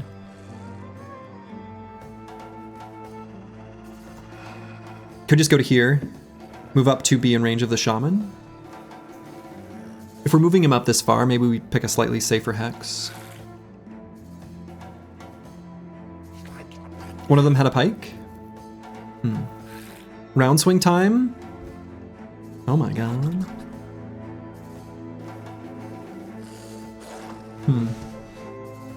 Real scary if he gets rooted. Yeah, scarier if he goes there. I think we want to just get up in the shaman's face. Take out the shaman as fast as possible. So let's go up here. I think not being on the low ground is good. Let's get up on the elevated tile. Furious Sheep, I think we're going to have throw. We also could have him move in, especially if these Wolf Riders are going to try to flank, which they will.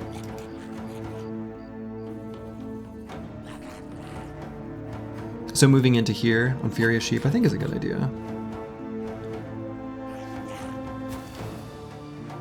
So then let's throw. Let's throw here. Okay.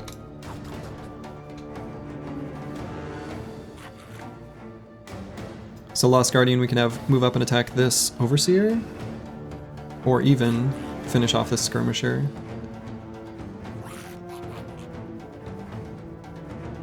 Honestly, I think finishing off the Skirmisher is more important. So let's just move to here. Do we want to move to here?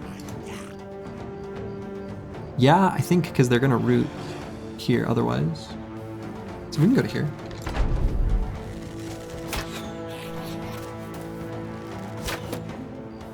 I kind of like the way Disco Nick is actually shielding Misha Twitcher right now, which is kind of funny.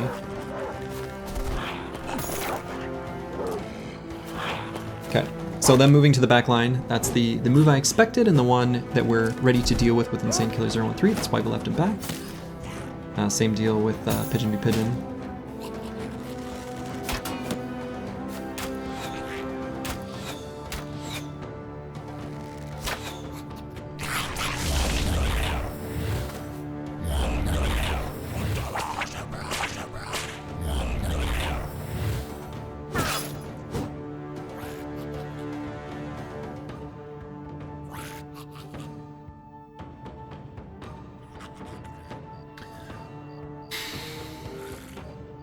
So Battle Pashi does have Killing Frenzy.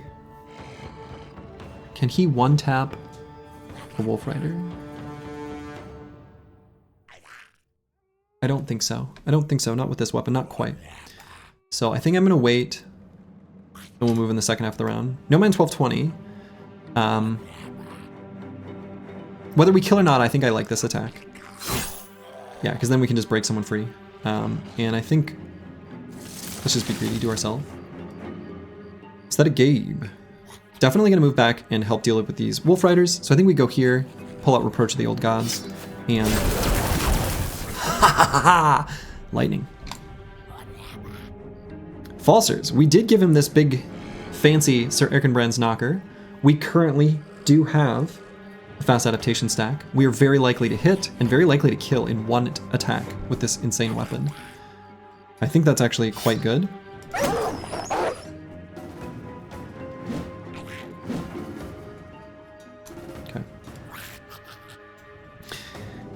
D and Dice, I think we're going to do a reach attack on the Shaman and then try to break free. Ooh, is that going to finish him off? It's close. It's close. So Furious Sheep. Let's get this kill. Activate Killing Frenzy. Swap to the other set of Javs. So now, Battle Pashi can move up and finish off this Skirmisher. Alternatively, we could just step up, let him retreat to the safety of the formation, and then bring Battle Pashi to here and reap across. If we attack this Wolf Rider and hit him, he can set off Berserk and Frenzy. no matter which one he kills. So that's a little bit safer. And let's wait, because I might move him further forward. Disco Nick. Let's take out this Overseer from range, shall we?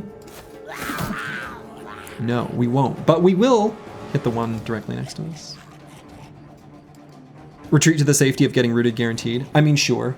But it's also like just a safer hex for a more vulnerable brother. But yes, true. And I think we do 2 attacks here on the Overseer.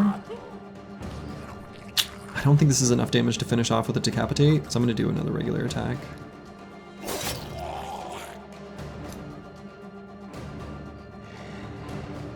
Squigs, I think, will set Boilerplate free, so we're going to wait here. Curse Word should be able to finish off this Wolf Rider.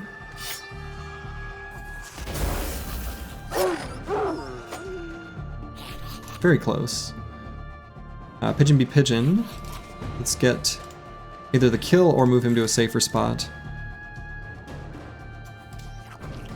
I want him free from the ranged attacks, but not surroundable. Let's go here and actually rotate him. Or maybe not. Maybe we go here and then if Insane Killer moves here and attacks and kills, then he's like in a pretty safe spot. Could also just pull out the Pocket Shield. Pigeon be Pigeon ended up not performing like we exactly would have wanted.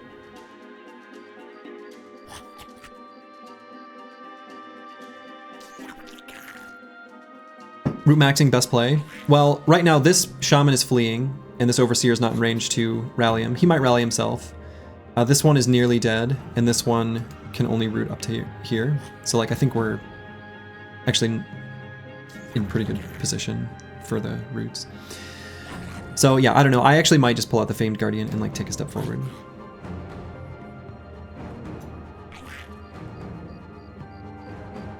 I think the fight is, I mean, knock on wood, but I think the fight is basically won. So I think I'm just like mitigating the extreme bad luck cases. So I think I like just pulling out the shield and stepping up on this hex. Separated from others. Good range defense. If we need to next turn shield wall, we just will.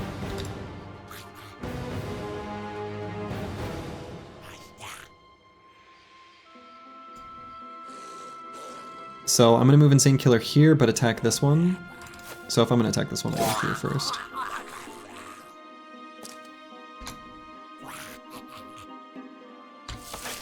So Lionheart's free. Let's get him down to potentially attack the Shaman next turn.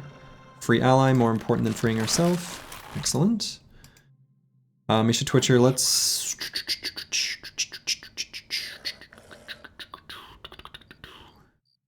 Where the hell is this one? Oh, way over there.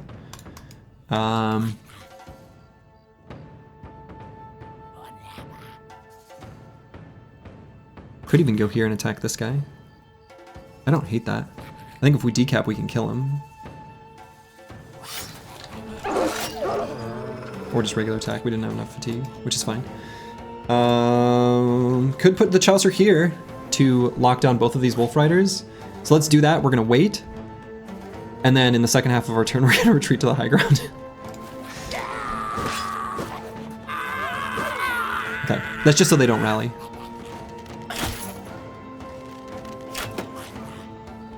Okay.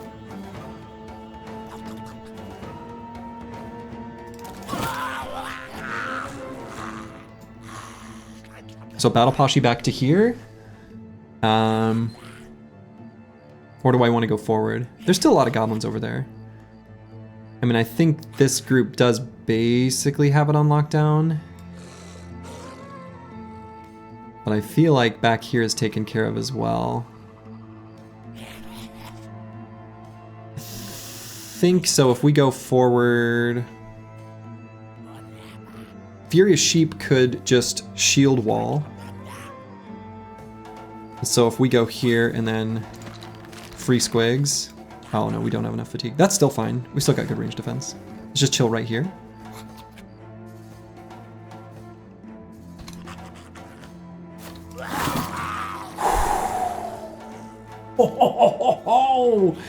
All right. All right. That was good.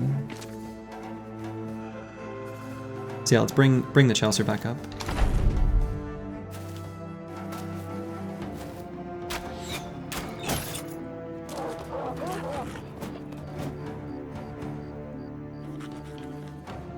No man 1220, let's do a little fencing.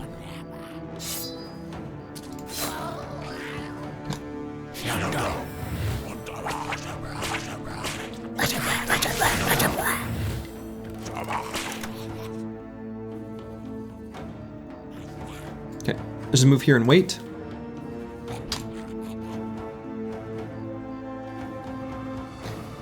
I think we just want a free ally to get some attacks in, so let's try to free boilerplate.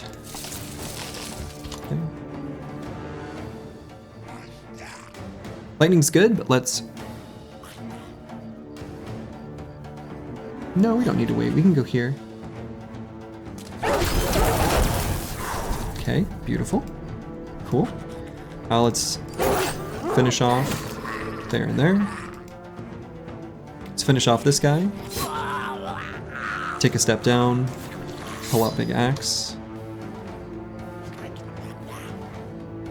They're mostly all running.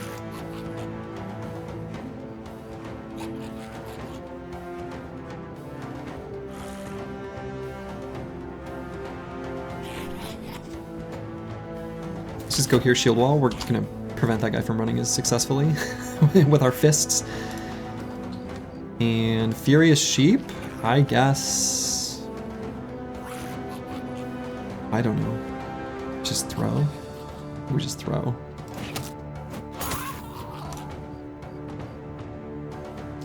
Still try to free boilerplate. Lovely, got it. Kill. Wait here. Kill. Misha Twitcher. Run forward for resolve check on this guy. He's pretty hurt. Okay.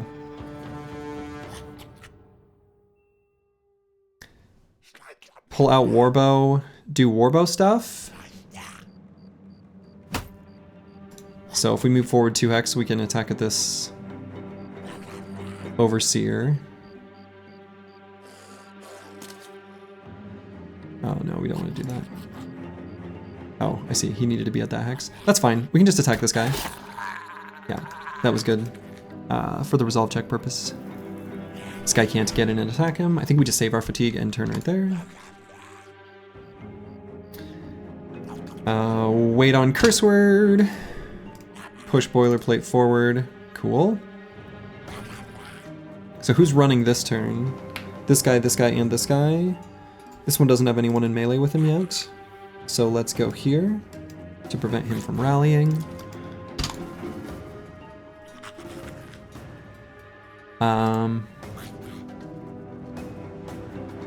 Can't get the Chaucer to anyone.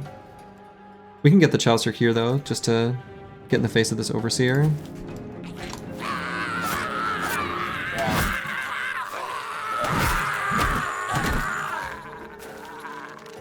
Okay, they're gonna, some of them are gonna rally and start fighting again, but they're not long for this world. Headhunter active.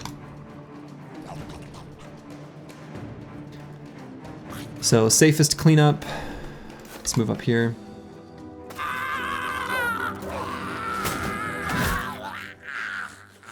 M-Dub, you don't want to do what I did with this brother. And in fact, if you're new, my advice would be don't build a bow, brother. That's my honest advice. If you want to learn the game. So I'm actually just not going to show you the build because it is terribly misleading, and it's misleading in a way where you shouldn't use the like, it's misleading in various ways.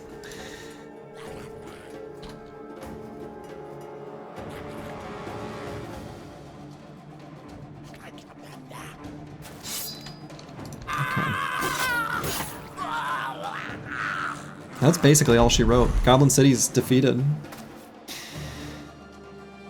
They're fleeing. That was pretty clean. That was pretty fucking clean. That was very clean.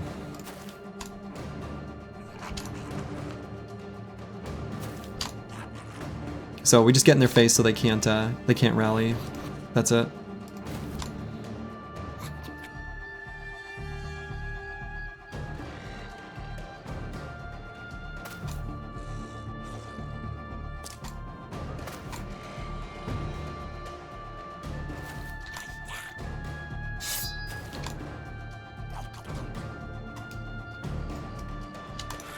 So we'll let them try to run.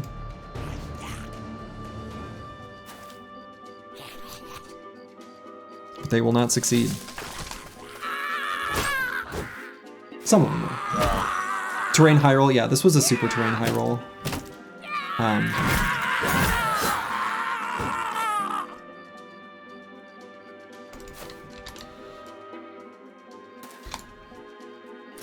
This was absolutely a terrain high roll. Looks like the only remaining goblins are the ones back there. Holy shit.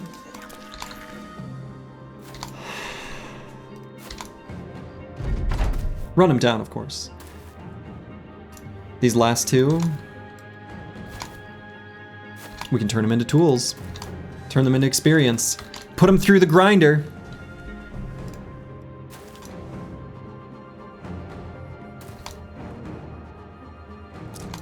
Run is coming to an end. The one true run. This was the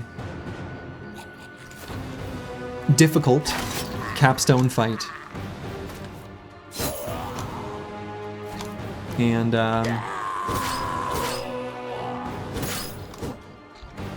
yeah.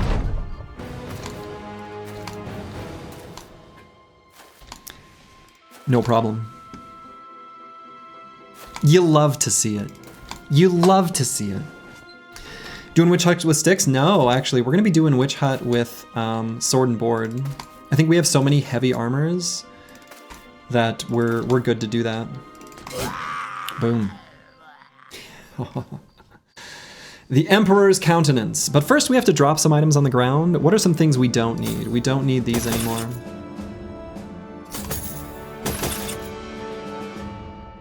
We don't need damaged warhammers. We don't need daggers.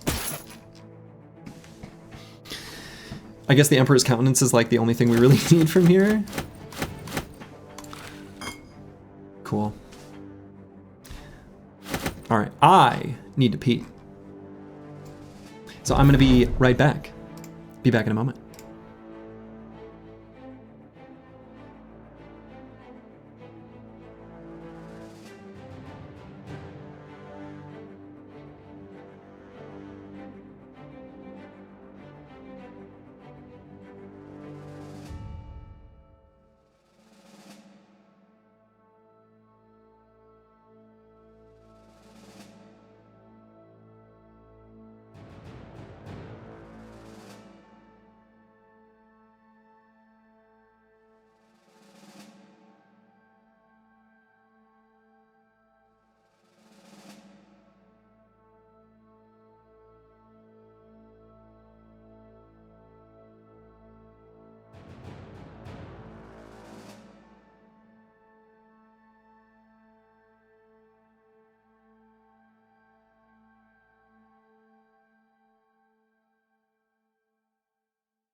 I've returned. The Goblin Vanguard vanquished. You march on the city to ransack it. tiny goblins are slain and scalped or beheaded. More yet scurry around you like ants, each carrying something above their heads like human skulls or treasures, and one sprints madly about, toting a flagpole with its banner aflame. And another dances with the decapitated head of a wolf. Your men turn over huts and shanties and kick out leaners, and anything found breathing is put to an end. Farthington, thank you for the Prime sub. Hi, Soji, your kid is learning to speak English and learn to say hello, hello, beautiful people of the internet from you. Davy. Hello. Am I saying your name right, Davy? Davy? Let me know the pronunciation and I'll say it properly.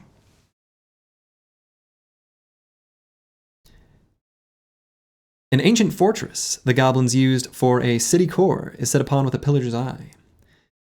You enter the halls yourself, and there find a blind goblin crawling, with a wreath of human femurs hanging from its neck. The greenskin chitters and chamfers, I don't know that word, in your general direction, no doubt sensing your presence, though a pained grimace on its face means it also senses the annihilation of its people. You gut the greenskin and leave it to die on the stone floor. Your mercenaries run on ahead and into a council room full of elders and cut them all down in a murderous frenzy that has limbs flying and fingers scattering and blood shooting up the walls and across the tables. He loved that? Good. Well, I hope you have a wonderful day, Davy. Chamfer, cut away to make a symmetrical sloping edge, a neat chamfered edge. Okay. Are we the good guys? Oh yeah, these goblins are evil. You head outside to the castle yard. Here you find a pile of dead humans, some mutilated, others charged, one stuffed with a torch as though his ribcage were a brazier. Past the corpses you spot the Wolf Rider kennels. You have wolf cages burned and their trainers thrown in the fires to die with them. One of the wolves breaks free and sprints further into the city with a cape of flame for fur. It runs from abode to abode, barking and howling for relief. You watch as the flames rapidly burn thatched huts and straw-roofed shacks. Before you yourself are consumed in a fiery carnage, you order the men back out and watch the whole place burn to the ground. With the savages taken care of, you take inventory of the loot. Who is that? As you count the loot, the stranger who ordained this entire goblin-slaying strategy reappears. You can't even see the color of him, for he is utterly drenched in goblin guts and gore. He's got a few scalps in hand and a pouch that has ears and noses poking out of the top and blood dripping out of the bottom. He nods. All is well, traveler. All is well. We did good. You ask him if he set the fire. He nods. Goblins stagger their rear guard in mazes of walls and mines. I shuttered their escapes to hem the population between two walls, close the way out, close the way in, and set fire to everything. They perished quickly. I see you fared well. You can keep the loot. I've no use for it. He turns and walks away. You yell out to him, this outrageous warrior, and ask how much he'd want to join the company. Not telling him, of course, about the necromancer's curse. This time, he turns back. Traveler, this is a joke, huh? Comedy. Delightful. Truly. But my work will not be stalled until every goblin has been destroyed. Fair enough. A man's purpose is his own. But you're curious. You ask, how many cities are out there? 23? Oh, sorry. Did you ask how many there are in total? 23 that I've destroyed, but still in existence there are 2, 3, I wager 4,000. Good travels, traveler. This time he departs for good. You look back at the first champions. They are in rare agreement. They wish they hadn't heard any of that.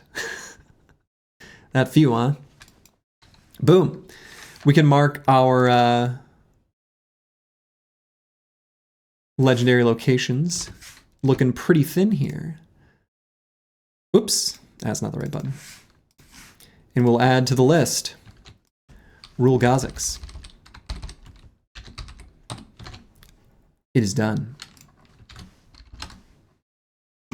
And so Rule Gazix I will mark as completed. in the legendary location thingamajig. Boom. All right, so let's look at the damage on tools. Not even that bad.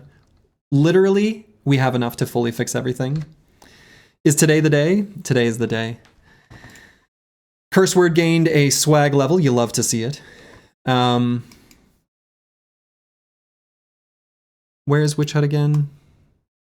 Right here. We are so close. We might just make it. We might just go straight to the hut. Your win streak will be topped by yourself. Thank you, Korax the Cool. Thank you. Okay. So we're taking Resolve. And the only stats that'll be relevant for the final fight. Actually, is that even true? We might use throwing weapons. Throwing weapon plus shield actually seems fine. Yeah, let's do it like this. Unethical level of efficiency? Indeed. So are there armors that we don't even want to bother fixing up here? Weapons we don't want to bother fixing up? We don't need to fix this thing, we're not going to use it. We're actually not going to use a lot of this stuff. Many of these weapons, yeah, we're just going to put down on the ground. We're going to keep this bow though. That one we might use in this fight. Yeah. I think it's fine. You'd be super careful with those witches? Yeah, we'll be careful. But I think as long as we fix up all the heaviest armors, I'm actually going to mark this coat of scales for repair. And this is probably just heavy enough that we can wear it. So, yeah, exactly. Arm every man with a shield and sword and it's game over. Exactly. Exactly. Exactly.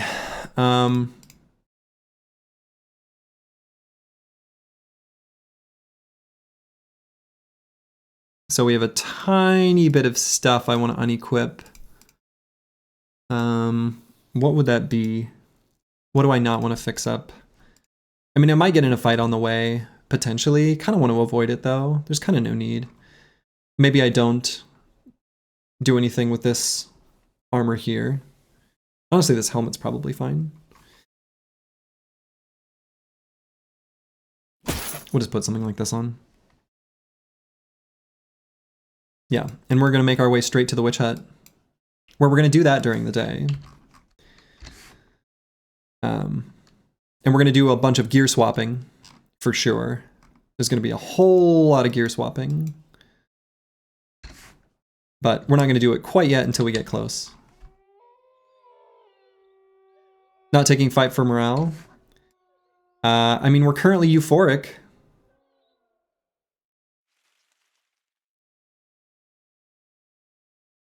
It would be perfect if the Greenskin Invasion was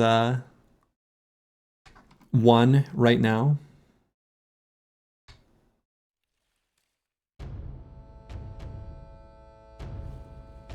But yeah, starting confident matters less in this fight as long as we're steady. Confident is good, but not like necessary. Will we slay some spires after Witch Hut? Probably not, but there's going to be a bit of an epilogue. This fight is tough. You can never tell which ones are the sexy witches and which ones aren't. They're all sexy witches. Here it is, the final fight on its almost here. And it looks like we're going to make it there in time.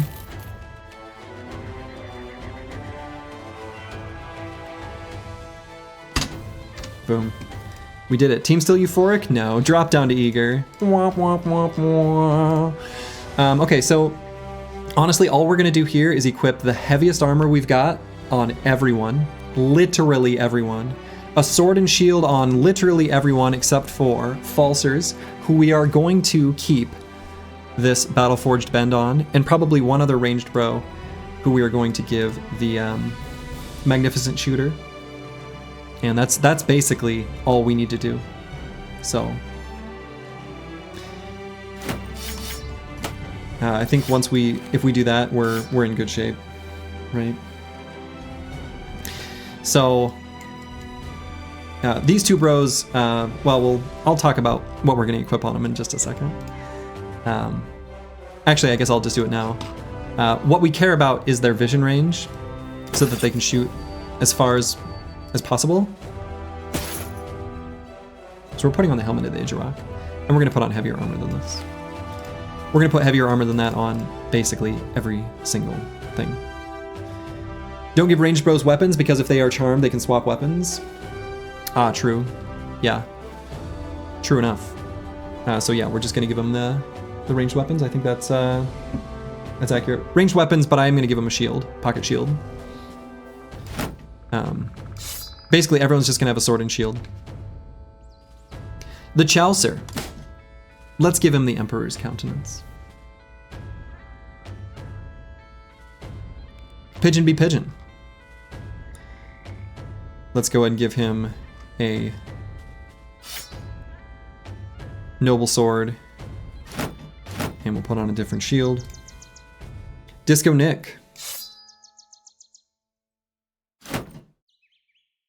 Give him a shield and his trusty spear. Aesthetic Gabe.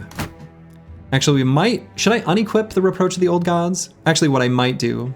So, we can give the Reproach of the Old Gods to Aesthetic Gabe only under the conditions that he has... Where is it? This. Let's equip this. And then I think giving this guy Reproach of the Old Gods, giving Aesthetic Gabe Reproach of the Old Gods with the Undead Trophy, I think that's fine, right? We're still gonna leave him with the shield. Reproach is pretty scary to have equipped. Yeah, I think as long as I combine it with the Undead Trophy. And he's gonna be right next to the banner, who Squigs we're actually gonna have right in the front. And we're gonna give Squigs some heavier armor.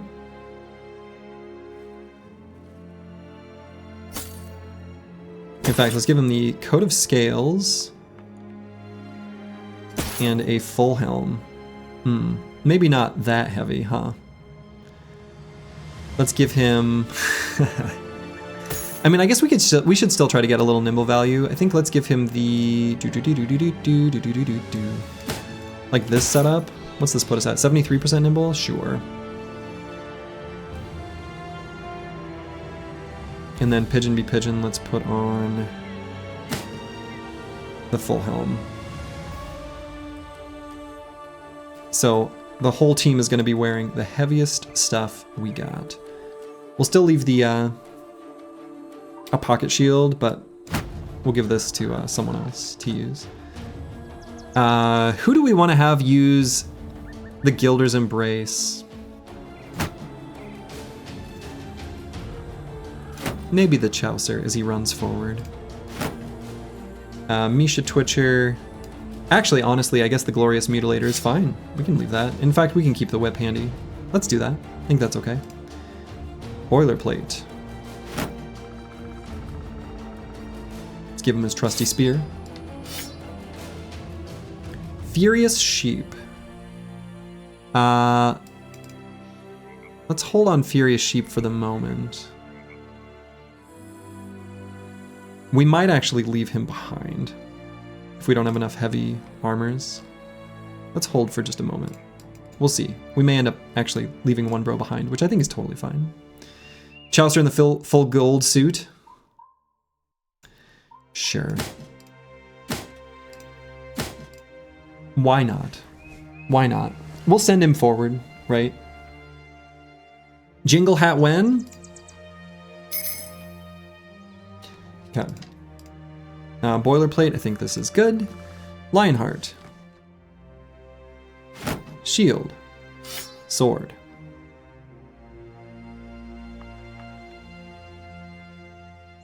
Lost Guardian. Spear. Shield.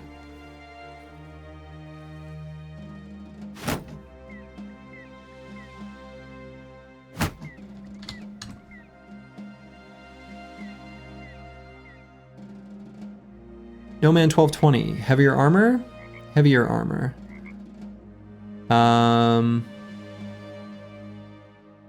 I guess we don't have quite enough heavy helmets, do we?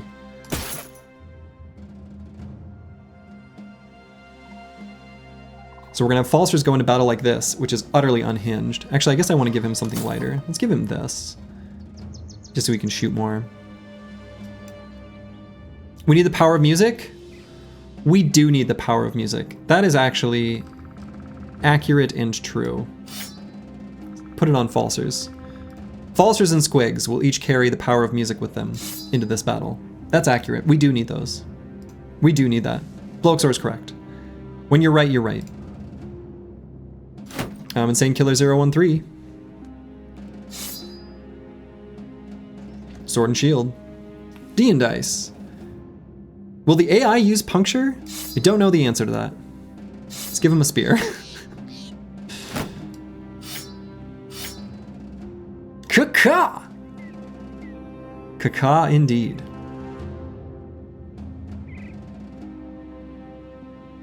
The AI loves triple puncture? Yeah, but even for a possessed bro?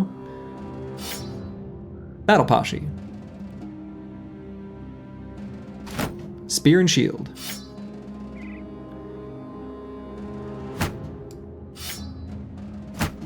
No Man 1220. Sword and Shield. So let's see.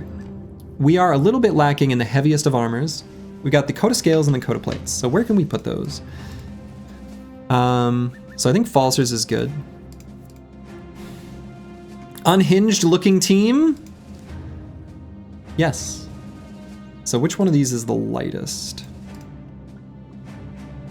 This 20 on Squigs?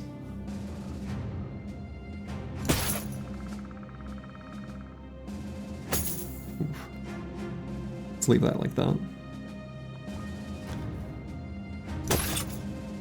It's fine. We don't need well, I don't know. Let's give him the extra fatigue. 31. There we go. All right, Disco Nick can wear something heavier. Fencing sword's kind of the scariest. I mean, I guess, but like, if he doesn't have Duelist because we have the shield out, I'm not that worried about it.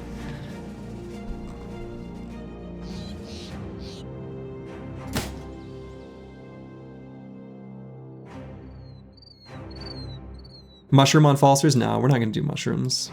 We don't want damage output to be higher.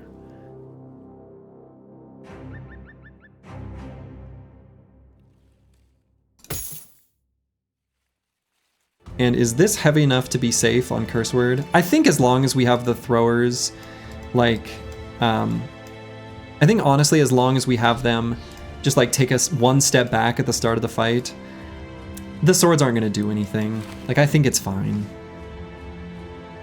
Reproach Guy has a trophy and much less initiative. Yes, this is very intentional.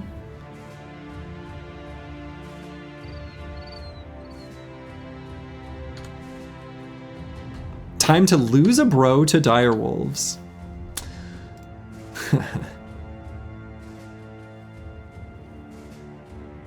Unlikely.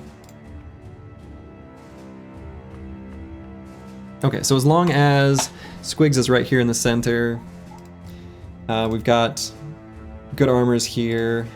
This is like the only potentially sketchy one.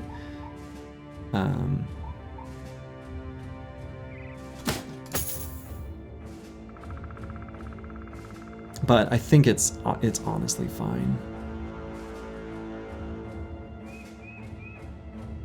Right, these weapons are going to do basically, yeah, these weapons are going to do like no damage to armor, like none. So we're going to have some of the backline sort of just back up so that they don't accidentally cause some problems, right? A few of the brothers with, I'll say the meager armors, we're going to have just like take a step back from the front line and it's fine. It's fine. It really is. So I think we're basically good to go. Yeah, we've got heavy armors. We're just gonna like push forward, not let anyone. Yeah, I mean, it's fine. Like a No Man still has a nimble percentage. Yeah, we've got a few brothers with nimble percentages actually, which is pretty cool. Like, you know, even for this like heavy armor, we've got one here, we've got one here. Famed gear goes hard. Got one here, obviously. Got one here. Pretty good. So, yeah, I think most important thing is just like falsers here with the bloodletter's reach in this thing. So, let's do it. And we have read this text before, so I'm going to spare my audience the voice acting. If you want to hear this, which run is it in the Winstreak series? I did do the Witch Hut, but it's very long. Yeah, we're going to leave one bro behind because we just didn't have enough like good armors and stuff. It's totally okay. Folio, thank you for the gift subs. Very much appreciated. So No Man 1220 is one of those that we're probably gonna have back up, but we don't have to quite yet.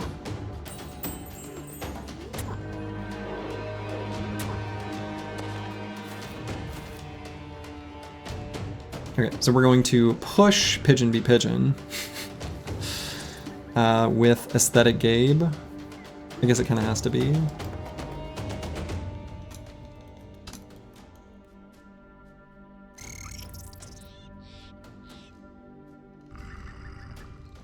So wait here. Lionheart, we're gonna have push up to here. We just need to make sure no one gets eaten by the T3 Nacho. So that's something to be cognizant of. But Lionheart's got really good resolve. So him being further forward, I think is good. Almost to the point where I want to push him further, but I think it's okay for him to just end right there. Falsers, we're gonna have probably occupy this high ground, so we're gonna wait. There we go. So Pigeon be Pigeon will be attacking Disco Nick. No problemo. The Chaucer, let's get moving forward and just getting right in that Hexen's face. We'll pass by the Unhold on the way.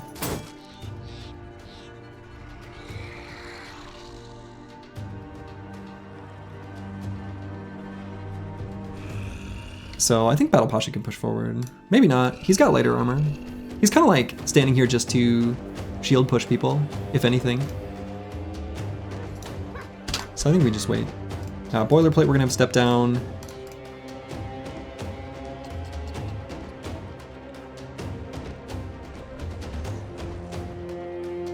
Maybe we can kill this this direwolf actually.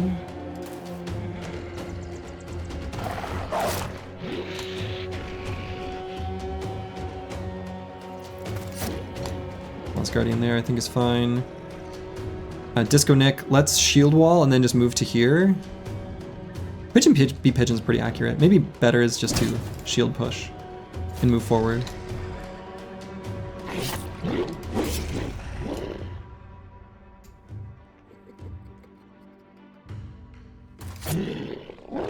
Cool.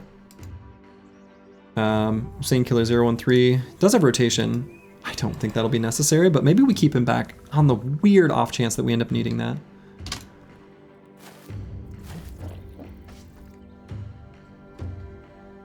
No Man 1220, let's move around to the side.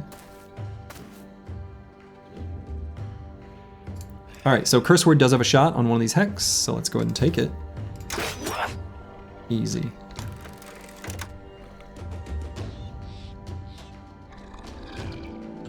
Squigs will move up and attack. Quick shot here. Easy. Aimed shot here. Easy. Easy. Warbow. All right. Honestly, we've done that. The only thing we need to do, the only thing we need is just to make sure this T3 Nacho does not eat anyone and get away with it. That's it. That is the only thing. We've got accuracy weapons. I'll say it is basically impossible.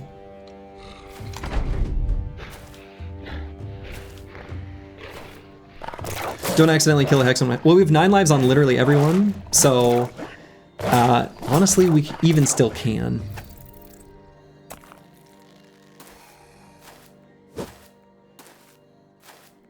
Okay, so we're gonna fully surround this nacho.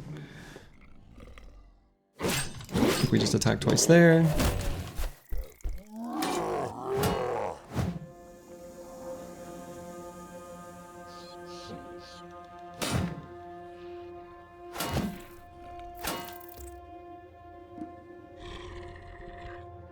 Okay, let's wait. Shoot here. Back up.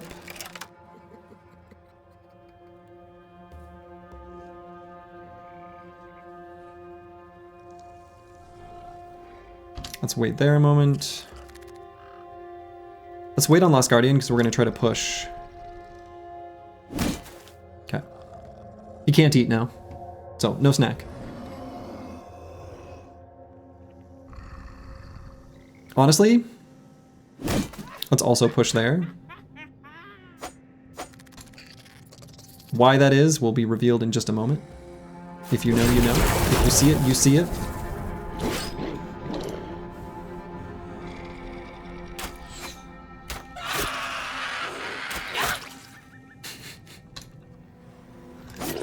Okay.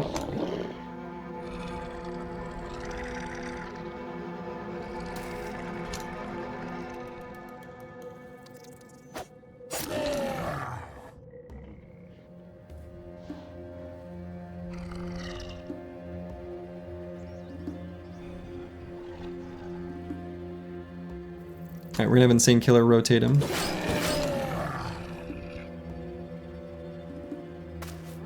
Let's have the guy back up there. Whipper, that's the plan.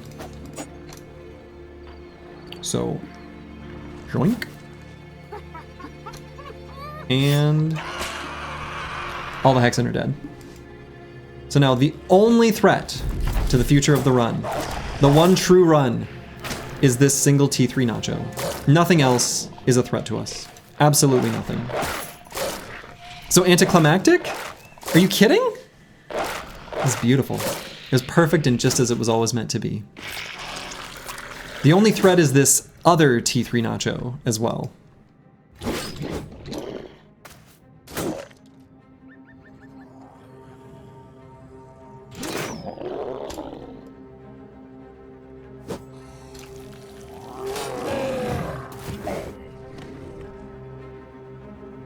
So let's actually let's wait on the Chaucer. If he wants to throw him, we'll let him throw him.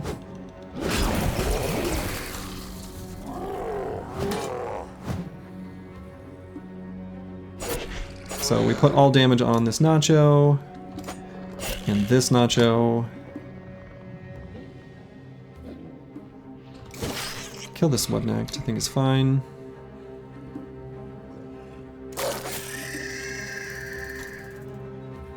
Didn't even see that one there. Let's get more units surrounding this nacho.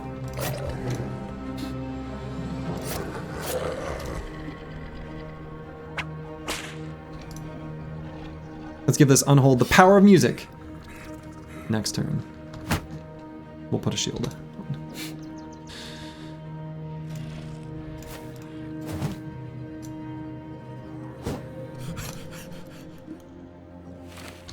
Net.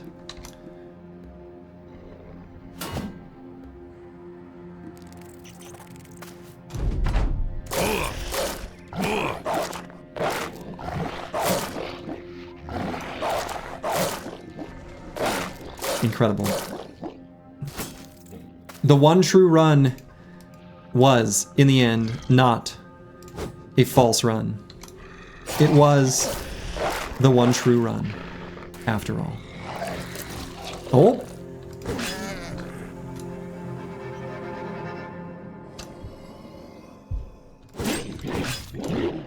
That guy just got a snack.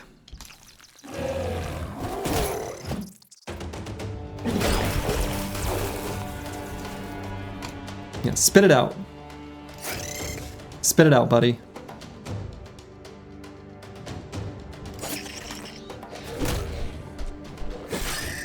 Let's make sure we've got some spare fatigue and we're like up there in the action.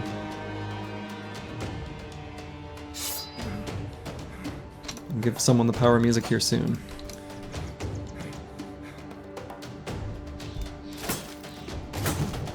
Fully surround this guy. Absolutely zero reason to put anyone in any risk.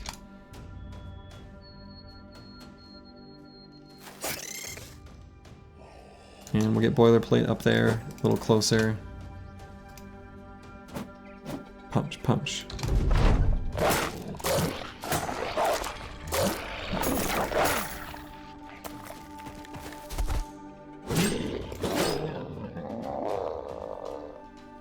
Plunge.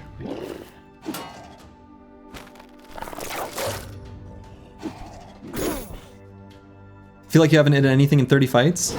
Well, your accuracy's not exactly high.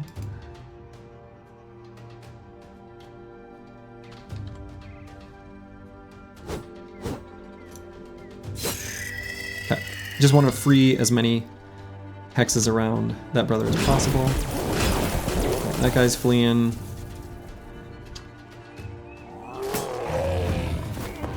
It's fine, you can be there. Pigeon be pigeon, I think, can move here. Good.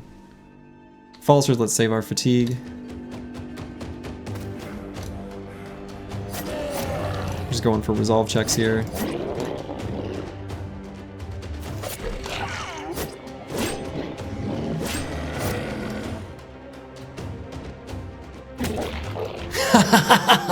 Curse word!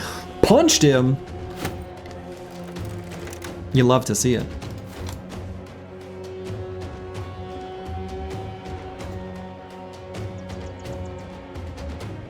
Misha Twitcher, I think we can have help attack this on hold.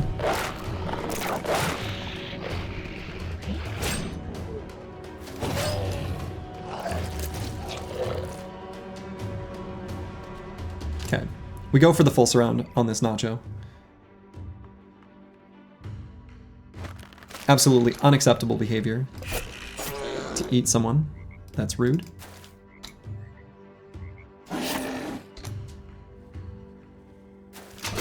So we put absolutely all firepower that we can muster on that one enemy.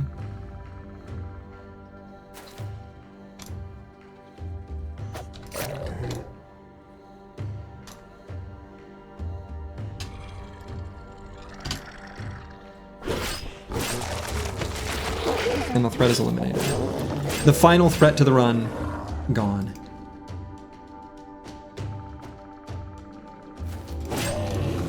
It's been done, team. It's been done. Now all that's left to do is give one final unhold, the power of music. In fact, we've got two. Oh, you know what? That's fine. We've been saving these.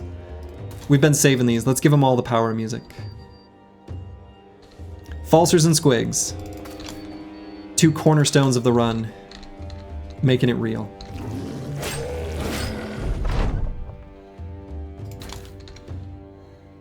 And not this time, but next time.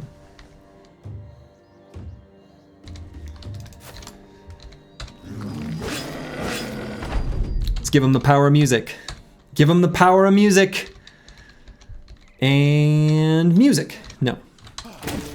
Bong. The final attack will be Squigs. Will he land an attack? Bong. And we shall say, it's over. Victory. All right, I'm gonna use the bathroom one more time and then to the epilogue. Be back in just a moment.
All right, I am back. Mana, thank you for the 5 gift subs. And so, first things first.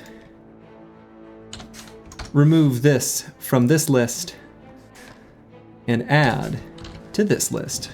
The Witch Hut has been completed. I will also update the legendary locations command. Boom. Continue.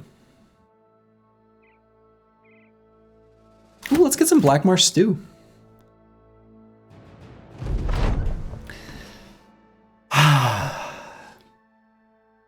Aren't there like 2 non-hostile towns? I think there's probably none. Slurgy, I think the best ending is to spend all money in the nearest tavern and beat some peasants with your bare hands. You love to see it, the run being won and at a nice Euro-friendly hour. Yes, it was nice to be able to have more folks here to see the culmination of everything that has been obsessing, you know, my every thought.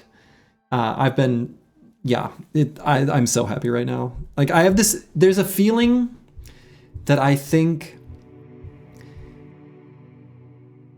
performers will understand. If you're either a musician or an actor or something like that, there's this feeling after a performance where you are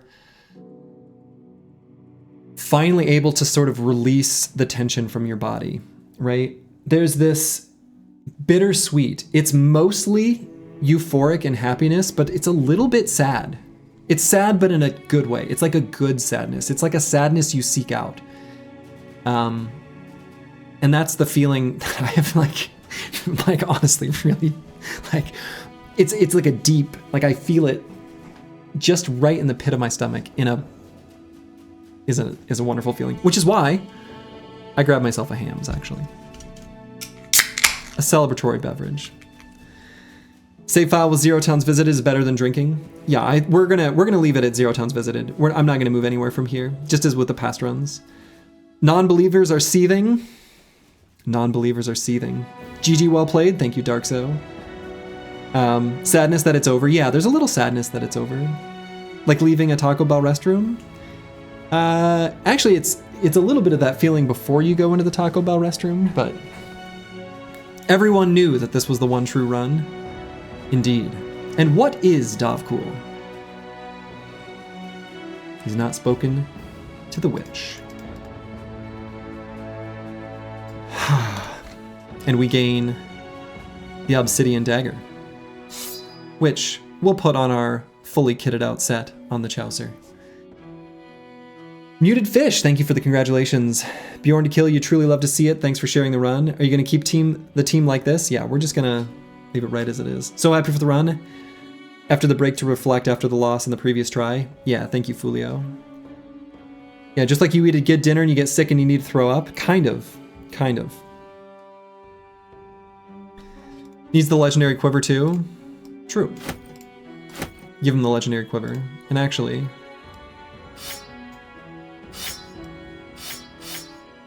there. As it should be. All the legendary, in fact, hold on. One more thing we must do. Let's put this sensor in the pocket. Now we're good. Nope, not even quite. Let's swag out just a tiny bit more. Boom. That's a proper brother right there. All right. So, as is tradition, at least what I've done in the Winstreak series, before I go through the brothers, let's talk about this whole thing just briefly. I don't have anything, I don't know what I want to say, but when I first set out to do this, the number one thing that was replied to in any context where this was presented, I didn't like post this anywhere, like on Reddit or anything like this, but someone did. So thanks, whoever that is. And the number one comment was, it's impossible. When I pitched it in the Discord, the number one response was, this is impossible. And little did these people know that every single person who said this is impossible, you are what made this possible.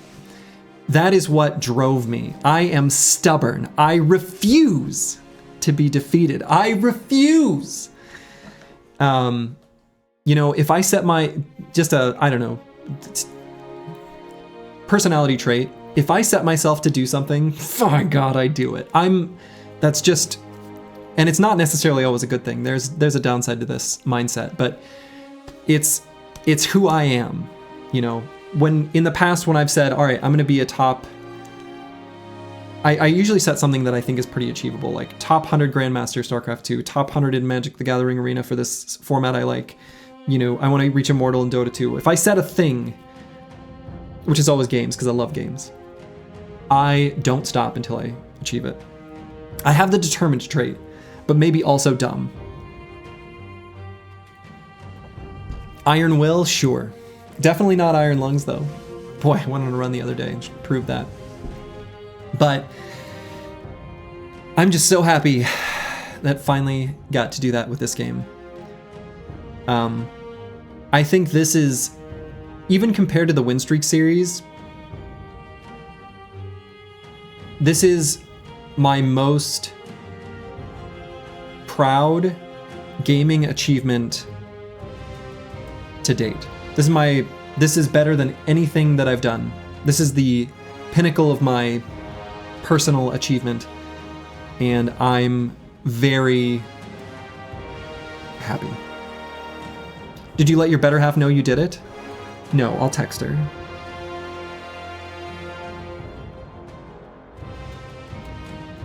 Victory, smiley face. Better than playing Boxer? Yes. Meeting Boxer was cool too. Some contact the Battle Brothers developers and tell them. Yeah, so I reached out to, I actually did reach out to Hooded Horse and asked if they wanted to, I was like, hey, this is weird because anyone who's reached out to me, any sponsor opportunities, I've turned out every single one down. I either ignore them, like ghost them, or I politely decline. And so I reached out to Hooded Horse, which I think is weird. And I think I had a nicely written message, but they don't plan on doing any sponsored content, which is fine. They have every right to do that. So you'll send an email to your contact to overhype. I mean, thank you, 13 Kill. So yeah, I mean, I reached out to them. They're not going to do any sponsored content for Menace. That's fine. I'm still going to play it, right? Ooh, I just realized I can update our short-term goal.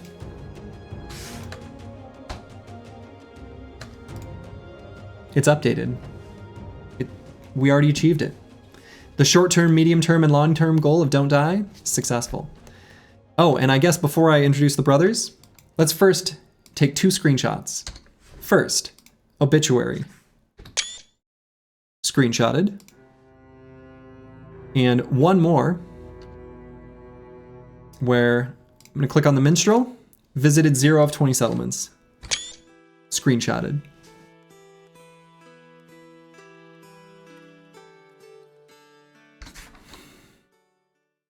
Wonderful.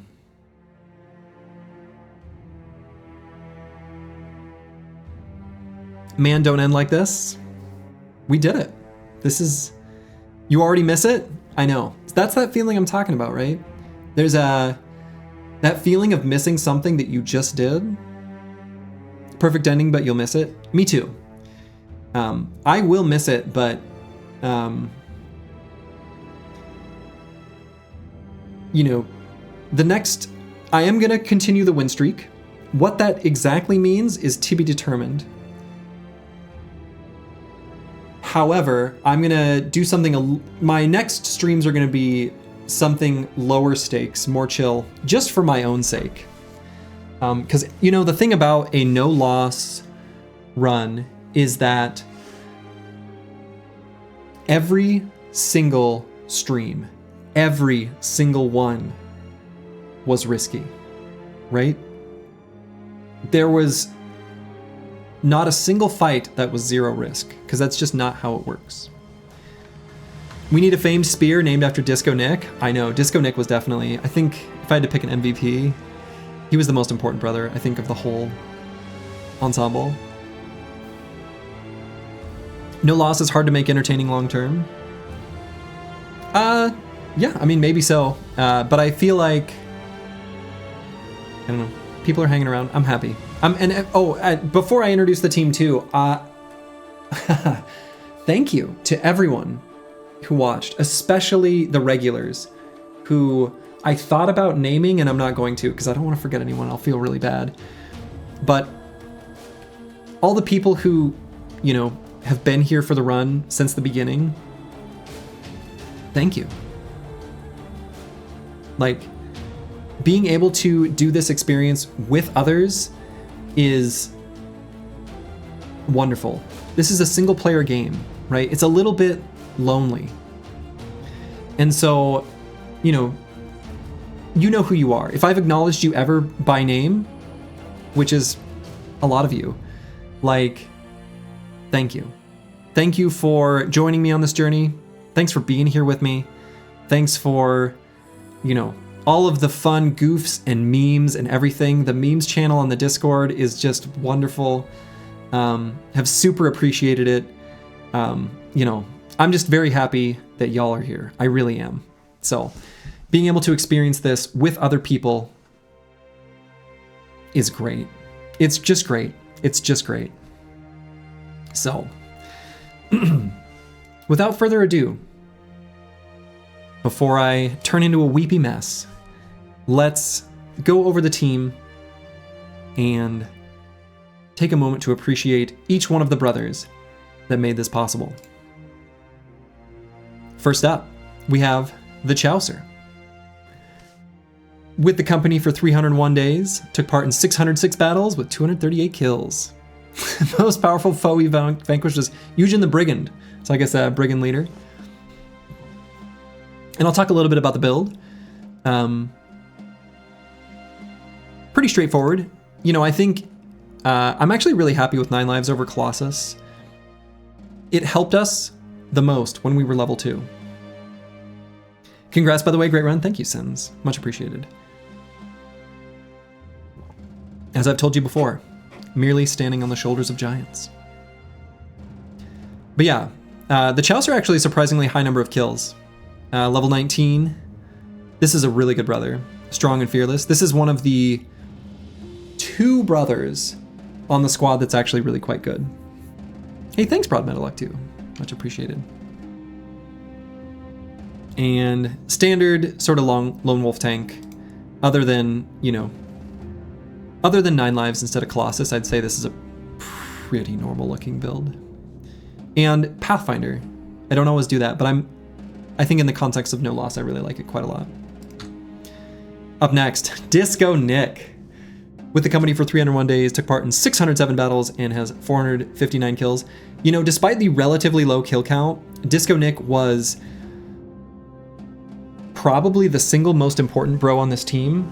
His massive fatigue pool and high melee skill made all those early fights possible. This was the exact build that I outlined as what I would probably do with my Spear Rose in this run before the one true run, and it worked out exactly as I wanted. With the only exception being that the only famed armors we found were super heavy, which is weird. Not the only ones, but almost the only ones. So we really didn't get any of the like Nimble Forge D pieces. I think that's more coincidence. That's just, I'm not gonna call it bad luck because they were really good armor pieces. But that's just what the run happened to give us. So, you know. Are we gonna get some lovely spreadsheet stats after this run? Let me know what you want out of it. I might be able to cook up something. Oh yeah, and Disco Nick carried us through the Barbarian Madman. Yep, absolutely. That's a huge spooky fight, and Disco Nick did it. Absolutely. That's the most important foe he vanquished. Not Karash Urgot. Don't even know who that is. Some orc warlord. I don't know why the orc warlord is considered more powerful than the Barbarian Madman. I guess technically, whatever. Oh, that's true. No, that's true. Disco Nick didn't. The dog did. Ah, R.I.P. Battle Brother. And Swimmer and Warrior. Pigeon be Pigeon. Up next. With the company for just 60 days. Took part in 134 battles and has 281 kills. The most powerful foe he vanquished was the Lore Keeper with a 15% axe from the low ground.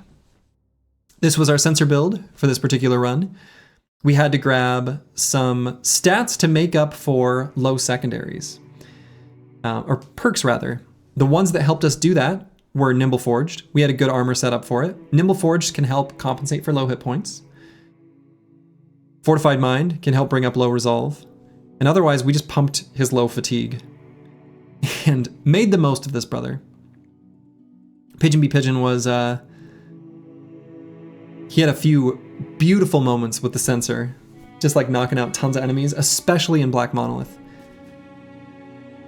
So, yeah, shout out to Swimmer and Warrior. Congratulations on the victory. Amazing job. Truly impressive. Thank you, Oto-sama. Thank you, Oto-sama. Thank you. I love how the team is all euphoric, by the way, as they should be. Up next, Aesthetic Gabe. With the company for 301 days, took part in 593 battles and has 787 kills. The most powerful foe we vanquished was Geralf the Free. Aesthetic Gabe. Let's talk about this brother. Level 20, 77 melee skill. And honestly, what I could do to display the stats would be to unequip everyone's shields. I'm not going to, but, you know... Level 20, 77 melee skill. One of our most important brothers, right? I made him as a sword duelist early on as a way to make a damage brother with super low melee skill. And it worked. You know, 77 melee skill at level 20, that's not good. His secondaries are not high. His primaries are trash. This is like the quintessential brother of this run. I think what I might do too is go and grab a screenshot or do maybe a tiny bit of statistical analysis on just how poor this team is stat-wise. The fact that the one true run was from like the lowest statted brothers, I think is beautiful, and I love it. But yeah, I mean, fast adaptation did work throughout the entire run, since we are so low statted that it helped us land some hits. It's poetic in a way, it's poetic, definitely. Dang, you missed the winning live, but so happy to see you finish this challenge. What a time to be alive. Congrats, Slurgy. Truly a masterclass in doing the most with the least, absolutely. Yeah, I can take a screenshot of the starter squad. Definitely. Really fun to watch with you finally succeed this challenge with such total trash can bros. GG, well played, Slurgy. Thank you very much, Time for Miracle. Glad you were able to join as well. Fast adaptation is a good perk. Who knew? It can be. Yeah. I don't know. I have a very like, I have a lot of controversial Battle Brothers opinions. And my opinion of both Sword Lances and Fast Adaptation are very, they're both fine. They're both good. And those are the two most like controversial ones. I think they both are good, but they both are sometimes not good. It is truly the greatest Battle Brothers achievement you've ever seen. It is my most proud gaming achievement. Let's see, will 787 be the most kills? I would guess that Battle Pashi will have the most, actually. 4 digits, okay. We'll get there when we get there. Up next, Squigs, the banner. With the company for 301 days, took part in 594 battles, and has 318 kills. The most powerful opponent he vanquished was the Ijirok. Hell yeah, you love to see it. This was a let's make the most out of a defensive banner brother that we've got. Boy, would it have been nice for Squigs to have more fatigue in a lot of fights. I think one of my leveling mistakes was probably neglecting some of the fatigue rolls I should have grabbed. There were a few fights where a little more fatigue would have gone a long way. So, but he had a huge pile of hit points, and as long as he had a pocket shield, he rotates in, he's fine, right? He's got really good melee defense, so this is a pretty good brother. Hit really good resolve levels. No notes. Pretty nice. I don't think we really made great use of anticipation Since we found a really good kite shield early on, it didn't give us as much value as it has in other runs. It still definitely did prove its value sometimes. I wonder if even with this low a melee skill, we would have gotten more value out of Polearm Mastery. In the end, it's fine. No big deal. It still ended up doing good. So, all right, Misha Twitcher. With the company for 285 days, took part in 565 battles and has 447 kills. Most powerful opponent he vanquished is an unhold.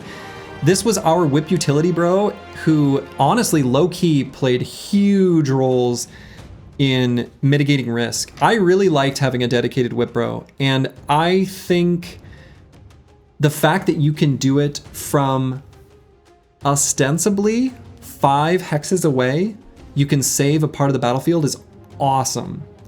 Awesome. Being able to move 2 hexes and disarm 3 hexes from there, you have such a wide area you can cover to be a fire extinguisher. And that's exactly what Misha Twitcher did. Misha Twitcher's primary role in most fights was actually to simply hold up our best kite shield and use shield wall and stand there. Like, 447 kills, I'm surprised it's even that high. So, yeah, many days spent in the desert getting that whip. Oh my god, that's right. We've killed so many nomads trying to get one of them to drop a stinking whip for us. We built this bro for the role before we got a whip and really struggled to get that whip. And yeah, the tiny bro with the highest melee skill in the squad, ironic, definitely. But the melee skill was put to good use, right? A lot of people in the moment we got him, most people's intuition or inclination was, let's make this a damage bro. He's got good melee skill. You need to do this, Slurgy. And I'm like, no. I'm very happy that we built our little tiny boy into a little, from being whipped to whipping. He did whip a lot of ghosts. That's true. That's true. Yeah. So, Misha Twitcher was a huge part of the success of this run. Very happy with how he performed. His rotations were also very important. One of 3 bros with rotation, but we put it to good use. I think I liked the amount of rotation that I settled on with the 3. So, well played, Misha Twitcher. Up next, Boilerplate, one of our spear bros. With the company for 301 days, took part in 606 battles with 505 kills. The most powerful opponent he vanquished was Bjarn, the Hunter. Yeah, this was one of the spear bros, exact same build as Disco Nick. Boilerplate, we put him in dangerous spots every once in a while, you know, Boilerplate getting into trouble. And that's okay, we managed to bail him out. I think part of the problem, again, you know, these low-statted brothers, his resolve was partially to blame for him getting in trouble. He's only hit level 55 at level 20. So, yeah, Boilerplate was in trouble a lot, but somehow squeaked out just fine in each terrible situation that I put him in. Yeah, it was basically a running gag. Like, oops, Boilerplate in trouble. And sometimes it would be like I'm moving him forward in a battle at night, and then he like steps on a high ground, and it's like, here's a bunch of like scary enemies. Whoops. But yeah, sometimes we had to rotate him out. Sometimes Misha Twitcher had to give a whip crack. Many tools were available to us, and that was a big part of the success of this run in the end. Well played, Boilerplate. Up next, Lionheart. With the company for 45 days. Took part in 103 battles with 121 kills. The most powerful opponent he vanquished was Wahib, the Desert Raider. Lionheart, the most recent addition to the team. We were looking for event bros in the most northern part of the map, hoping for a barbarian on the road or a Kingsguard, and we got an apprentice, which is totally fine. This bro was really good. Hey bro, how are you? I am planning to start a run. Your second one, actually, haven't played in like 2 years. What mods do you recommend? Here's the mods list. So yeah, we end up building a flail fatigue neutral. No Colossus, by the way. I think at the time we did that, we pretty much knew that the most important fights, we were going to need a bunch of resolve, and I'm very happy with the decision, actually, to build him as we did. Yeah, no notes. Lost Guardian. With the company for 301 days, took part in 593 battles and has 483 kills.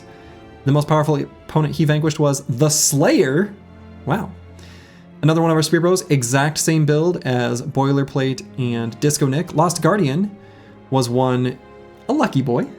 He found us, you know, he just felt a little tingle in his crotch and got us, I think, both bonus loots from events? Must have been. No. One of them was from an event where we took it from a minstrel. The other was from him being lucky. You love to see it. Lost Guardian was also the one who we, at least for a large part of the One True run, we gave the Undead Trophy. So we had him standing up further, spear walling in a dangerous spot, ghosts screaming all around him, and him being like, who cares? No big deal. Does it let you know when Lucky procs? I think technically it does. If you're looking at the combat log, it'll show both lines. So, Lost Guardian was one with his personal side quest of the Monolith. No, that's D and Dice. That was D and Dice with his own personal side quest. Yeah, Geist aren't real. Geist aren't real. But yeah, Lost Guardian, beautiful. Well played. Up next, Insane Killer 013. With the company for 301 days, took part in 593 battles and has 751 kills. The most powerful opponent he vanquished was Barabbas Brimstone. Level 20, 78 melee skill. He was doing some yo-yo dieting throughout this past 300-day period. It happens, right? We stress eat because we're worried that a necromancer is going to claim our soul and that we're going to die. It's not even going to be our fault. But then that anxiety kicks in and like you kind of just have no appetite. Anyway, so that was kind of how it worked for Insane Killer 013. He ballooned, he shrunk, he ballooned, he shrunk, and we were there the whole time. Fast Adaptation ended up being one that was good early, definitely less value late, I think especially with Polar Mastery. Got a lot of good rotations out of this brother, a lot of good reaps. It would have been nice if we had higher stats where we didn't have to take so many patch perks to get Berserk, but we didn't have that luxury. We weren't able to. So it's okay, right? We grabbed the patch perks and we made it work. Well played, Insane Killer 013. This was 751 kills for a bro with this low stats and with all this utility. Pretty damn good. Pretty damn good. Oh yeah, Disloyal, right. Disloyal plus Gluttonous. There was a period where we almost lost, where the run almost failed. And it was because we took a massive mood hit, running out of food. Oh my God, that was so stressful. For the run to go out with a whimper instead of a bang. For the run to die like a candle that simply runs out of wax. Oh my God, I was so worried about that. And our salvation was finding a Barbarian Sea of Tents that we took super clean and then got like 100 strange meat. Yeah, that orc camp was so necessary. God, that was... And I'm so happy it was a Sea of Tents because that has the most food in it. Oh, that was so good. Yeah. Oof. Spooky. Yeah, Gluttonous plus Disloyal. Don't run out of food. It's not good. It's not good. Up next, Curse Word. With the company for 301 days, took part in 594 battles and has 488 kills. The most powerful opponent he vanquished was a Goblin Overseer. Curse Word has the special award for having maybe the worst stats I've ever seen on any brother ever. This bro at level 20 looks like this. Curse Word the Puncher, that's true. He did punch a goblin to death. He's punched a few enemies to death. You love to see it. He punched a direwolf to death. Absolute lowborn. I mean, this brother is like, what were his starting stats? I should open up the seed and look. Just terrible. So I decided to make him a ranged brother. Just because what else was he gonna do? Ugh. Yeah, these stats at level 20, I mean, I'm sorry, this is like, what, a level 4 hunter? Tons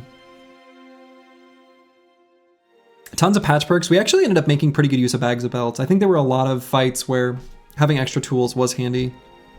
And finding this magnificent shooter was a really big deal. Getting a crossbow, which is already a pretty accurate weapon, with an additional 14% chance to hit, meant that curse word could hit things. He could hit things. Very, very, very good weapon. And he used this most of the run, which is why he was able to get 488 kills in the end. That's more than he had any right to. Well played, curse word. Also great facial hair thing. You mean level 2, not level 22? I know, right? But he was determined. I do like determined. Determined's very nice. Pashi has the most kills with the company for 301 days, took part in 593 battles, and has 1,040 kills. The most powerful opponent he vanquished was the Conqueror. This was a brother that also terribly low stats, but just a giant pile of hit points. This is one of the few brothers that we did not take both Nimble and Forged on to prepare for the sort of second wave of armors that we were going to get. We turned this into a pure damage bro, partially just because of the good secondaries. It was a struggle to have a bro who relies on getting, I mean, that was sort of demonstrated in this very stream. You know, stats are good, and the reliability of high melee skill is super important. One of the real struggles with this run, throughout the whole run, again, demonstrated during the stream, was you want to set up kills, you know, have that clear delineation between offensive and defensive brothers, so that you can set up kills, get the kill, reap the reward, literally in this case, have Berserk and Killing Frenzy to do more. Like, so many times we did that and then just missed. Fast adaptation helps. Not that much actually, right? When you need a kill, it helps. I mean, it helps, right? I'm glad I took it on him, but I think with this low melee skill, I'm glad I took it, but missing is already bad, right? You want to set up. Previous stream was full of that? Yeah. I mean, they both were. Yeah, previous stream as well. That's true. Previous stream was even more of a demonstration. Bloxor was right. But yeah, regardless, I was really happy to find a super good sword lance, like a really good sword lance that helped make this brother all the more effective. It's the sword lance that really did the most magic. So that was a really, really, really good find. As far as famed weapons go, that one was probably the second best after the warbow, which we'll get to in a moment. No Man 1220.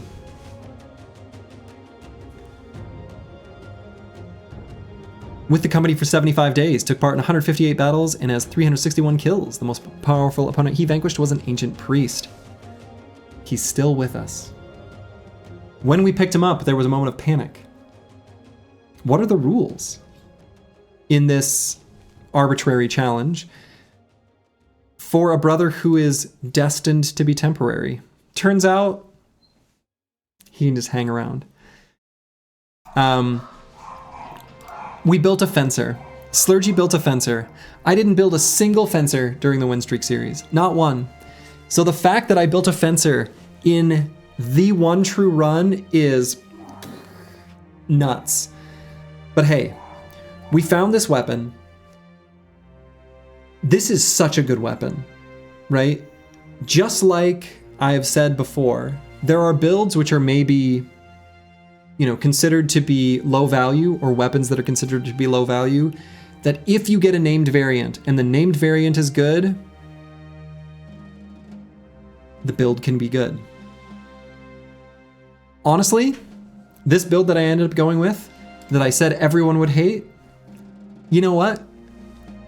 I would do it exactly the same way. I am perfectly satisfied with this build. How many times did I lunge, weaken an enemy, slash, finish them off, and then I don't want to go into a dangerous hex. Swap to the polearm, the goblin skewer, and poke. I did that specific line of play dozens of times. Yeah, the named goblin pike he had was really good. Absolutely, right? We're just making use of the resources that we have. A bro with super low stats, like defensive stats, who puts himself into a dangerous hex, I'm sorry, that's unacceptable in this no loss condition. Giving him quick hands and a reach weapon was correct. He doesn't need the blue skip turn button. He did not need it. I was never going to use it and be satisfied with it. This bro was exactly what we needed. How many times did 9 lives proc in the last 100 days? One for sure that was like a 0 risk 9 lives proc on Lionheart. I can't think of any others. I'm sure it happened, but I can't think of any other than just that one. Yeah, the Goblin Pike is low-key like one of the most underestimated weapons in this game. Goblin Pike is super good. Like, being able to, without polearm mastery, move 2 hexes and attack is really valuable, especially when paired with Spear Bros, to be fair. So it does at least partially play into my playstyle, but named Goblin Pikes are like, for me, one of the best things to even find. So, yeah, No Man 1220, a fencer. You love to see it. No notes. Falsers. Oh, Falsers. With the company for 301 days, took part in 607 battles, and has 848 kills. The most powerful opponent he vanquished was the Beast of Beasts. The giant squid, the Kraken himself. Now, Falsers mostly used this honed fire breather, to such great effect. What a great weapon that this was. I am sad, but also happy that we found this. Sad because crossbow and firearms mastery would have been so good on this brother. We had to rely on Berserk to like plan kills and then reload that same turn. Dude, that honed fire breather is just completely insane. Completely insane. Belly Dancer got hit in the head with a 2-tile longsword attack, then procced 9 lives through a full 300 helm in TVN. I'm pretty sure that was Lionheart. Wasn't it? Anyway. But yeah, Father Falsers absolutely brought worlds of pain down upon the enemies. Ailing, but I don't know that he really got poisoned ever, actually. Might not have. But the one who slayed the Kraken, you love to see it. You love to see it. D&Dice. Dagger. With the company for 301 days, took part in 593 battles and has 717 kills. The most powerful opponent he vanquished was a Hedge Knight. Now this brother, what an interesting brother. Early on, we found, where is it? The Marvelous Needle from a Necromancer camp. This was it literally our first named item? If it wasn't literally the first, it was one of the first. I think it might have been literally the first. Need to shout out the Warbow? We will. We'll get there in just a moment. Baby in the background. Marvelous Needle. A damage roll and an armor ignore roll. This is better than a Catal. And so I was like, we've got to double grip this. This is a double grip Rondell Dagger. Wild. Absolutely unexpected. Absolutely unexpected.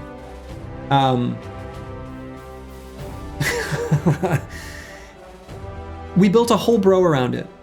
We built a whole bro around this build, around this weapon. I really liked the ability to use like a armor chunking weapon, like a heavy rusty axe or a hammer. He used some of both to strip armor and then finish off with the Marvelous Needle. Other times then he'd end that turn with a Marvelous Needle. So we'd open with a little stab just to like, you know, make a warning shot and then pull out a big axe to do the 6+3 AP kind of maneuver. That was really fun. He did some great work with this dagger. Just insane, actually. We put D and Dice in some very sketchy positions, like a lot. And D and Dice's morale was not good in a lot of fights. Nearly lost him in a fight against some Necro Savants where I sort of forgot specifically the build that we gave him. I didn't think about the fact that his resolve is not that high and that we didn't give him underdog and we let him get surrounded by Necro Savants in a fight where I should not have done that. That should have been one of the Spear Bros. Nearly beef and cheese it. Nearly threw the run. I'm so glad that it ended up okay. I think it was still unlikely to fail, but I put us in an unlikely to fail situation that didn't need to happen due to a misplay. In fact, the only times I can think of where something bad happened in this run and any run is because of a misplay. It was never, not once, RNG's fault. It was misplays. Let that be a lesson. That's also true for your play. Hate to break it to you. Bad RNG is inevitable, and you must be ready and have the tools on your team to compensate for when, not if, it happens. When. This game does not have normalizing dice rolls like a lot of other bullshit games that favor the player. It doesn't have karmic dice. It doesn't mean a bad roll will mean next time it'll be a good roll. It doesn't mean that a good roll means next time it'll be a bad roll. It means that when you fail a dice roll, you are still the exact same amount likely to fail that dice roll the next time. So, anyway, that's my rant aside. But D and Dice, regardless, absolutely, we sent off into some pretty dangerous hexes. He mostly had the armor of the Idjarok, since, you know, he's fragile and he's dumb. And he also had comically low stats. But we made use of him. You love to see it. Furious Sheep. Now, Furious Sheep, this is where we will bring up... Where is it? Where's that warbow? Oh. Alright. Falsters has it on at the moment. The Battleforged Bend. Holy shit. This warbow with the max damage roll and weapon skills build up less fatigue. Incredible. This warbow just, I mean, it was so good. We were able to one-shot so many opponents. I feel like we probably got better headshot luck than normal with the warbow. Like, there were a lot of hatless briggies that died in one attack that I'm like, okay, well, that hit him in the head. It felt like more than 25% of the time. I don't know what number, and it probably actually is 25% of the time, and I'm just remembering those euphoric moments, but regardless, like, so good. You know what's interesting too is one of the build regrets I have is making so many throwers. Honestly, like, we did not need this many throwers. That was bad. We did not have enough ammo to pull that off. I misassessed, but that's one of the fun things about this challenge is I didn't realize I was making a mistake. I thought I had to do it because it was the only stat line that made sense, and that's actually just not true. I can still make them a ranged bow, but yeah, I mean, that warbow was just insane.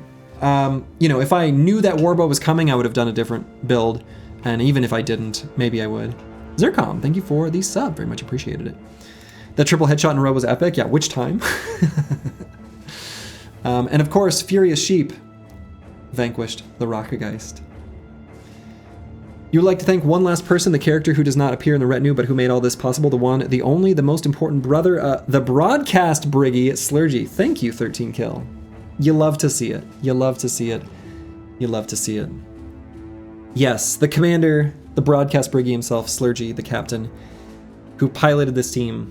I somehow managed to not let them die in the end. And with the final legendary location slain, the curse is lifted. The necromancer who has cursed us, the curse is lifted. All the legendary locations of this land have been purged. And at 86, thank you for gifting the subscription. Very much appreciated it. Yeah, the cartographer who bankrolled the expedition, absolutely. Time to go to a tavern? Nah, I mean, I'm gonna leave it exactly as is. We can't go anywhere anyway. They all hate us. Every single town on this map is hostile, except for the southern ones, which don't have taverns, so we can't anyway. Hey Slurgy, thanks for 1, forcing you to spend another 350 hours on this game. Hey, you're welcome. 2, not being a stinking cinema brain weirdo. Like these weird non-AFAN Tasiaks. Yeah, I know.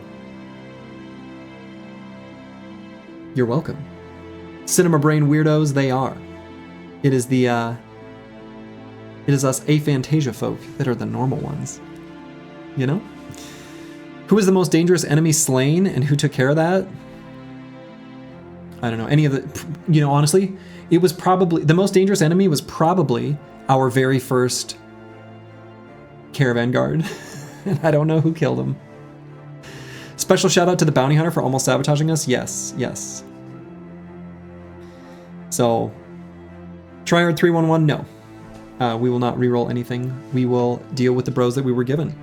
That's not how win streaks work. You don't just simply reroll your starting conditions. That's not a roguelike anymore. That's just using BB Edit or some other tool to stack the deck.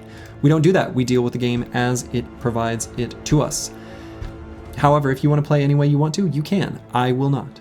Scottaboosh, thank you for the gift subs. Very much appreciated. Very much appreciated. All right, lads, time to queue join. No. I'm not going to start another queue. I'm not going to start another run. I think this is actually the perfect place to call it. We've done it. The run is victorious. I suppose I'll probably, I don't know, I might do a little bit of data gathering, maybe some more screenshots, maybe find a little more data on like the starting brothers. This run actually makes you reconsider save scumming to get a decent bro? Well, yeah, it should, right? If this team can not enter a single town and beat every single legendary location and not have a single bro die with the like lowest stat starting squad I've ever seen, you have no excuse. But that's okay. This game has so much to learn. I actually feel like I still have so much to learn in this game. I could be a so much better player than I am right now.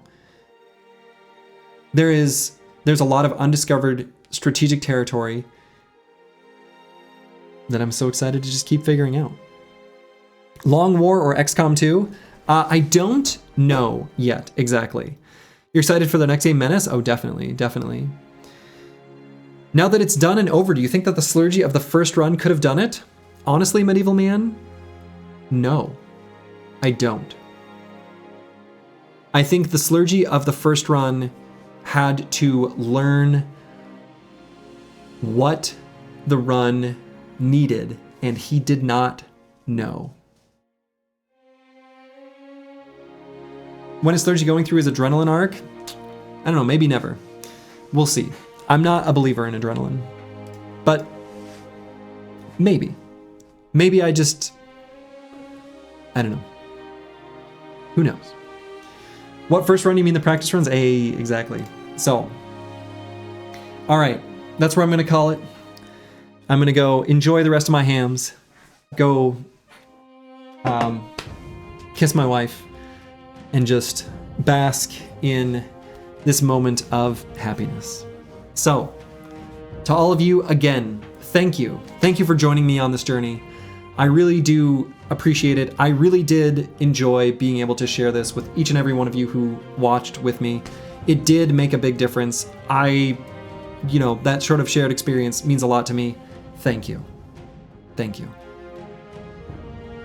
So to all of you, wherever you are in the world, this was, in fact, the run. Make it a good one. Ta-ta.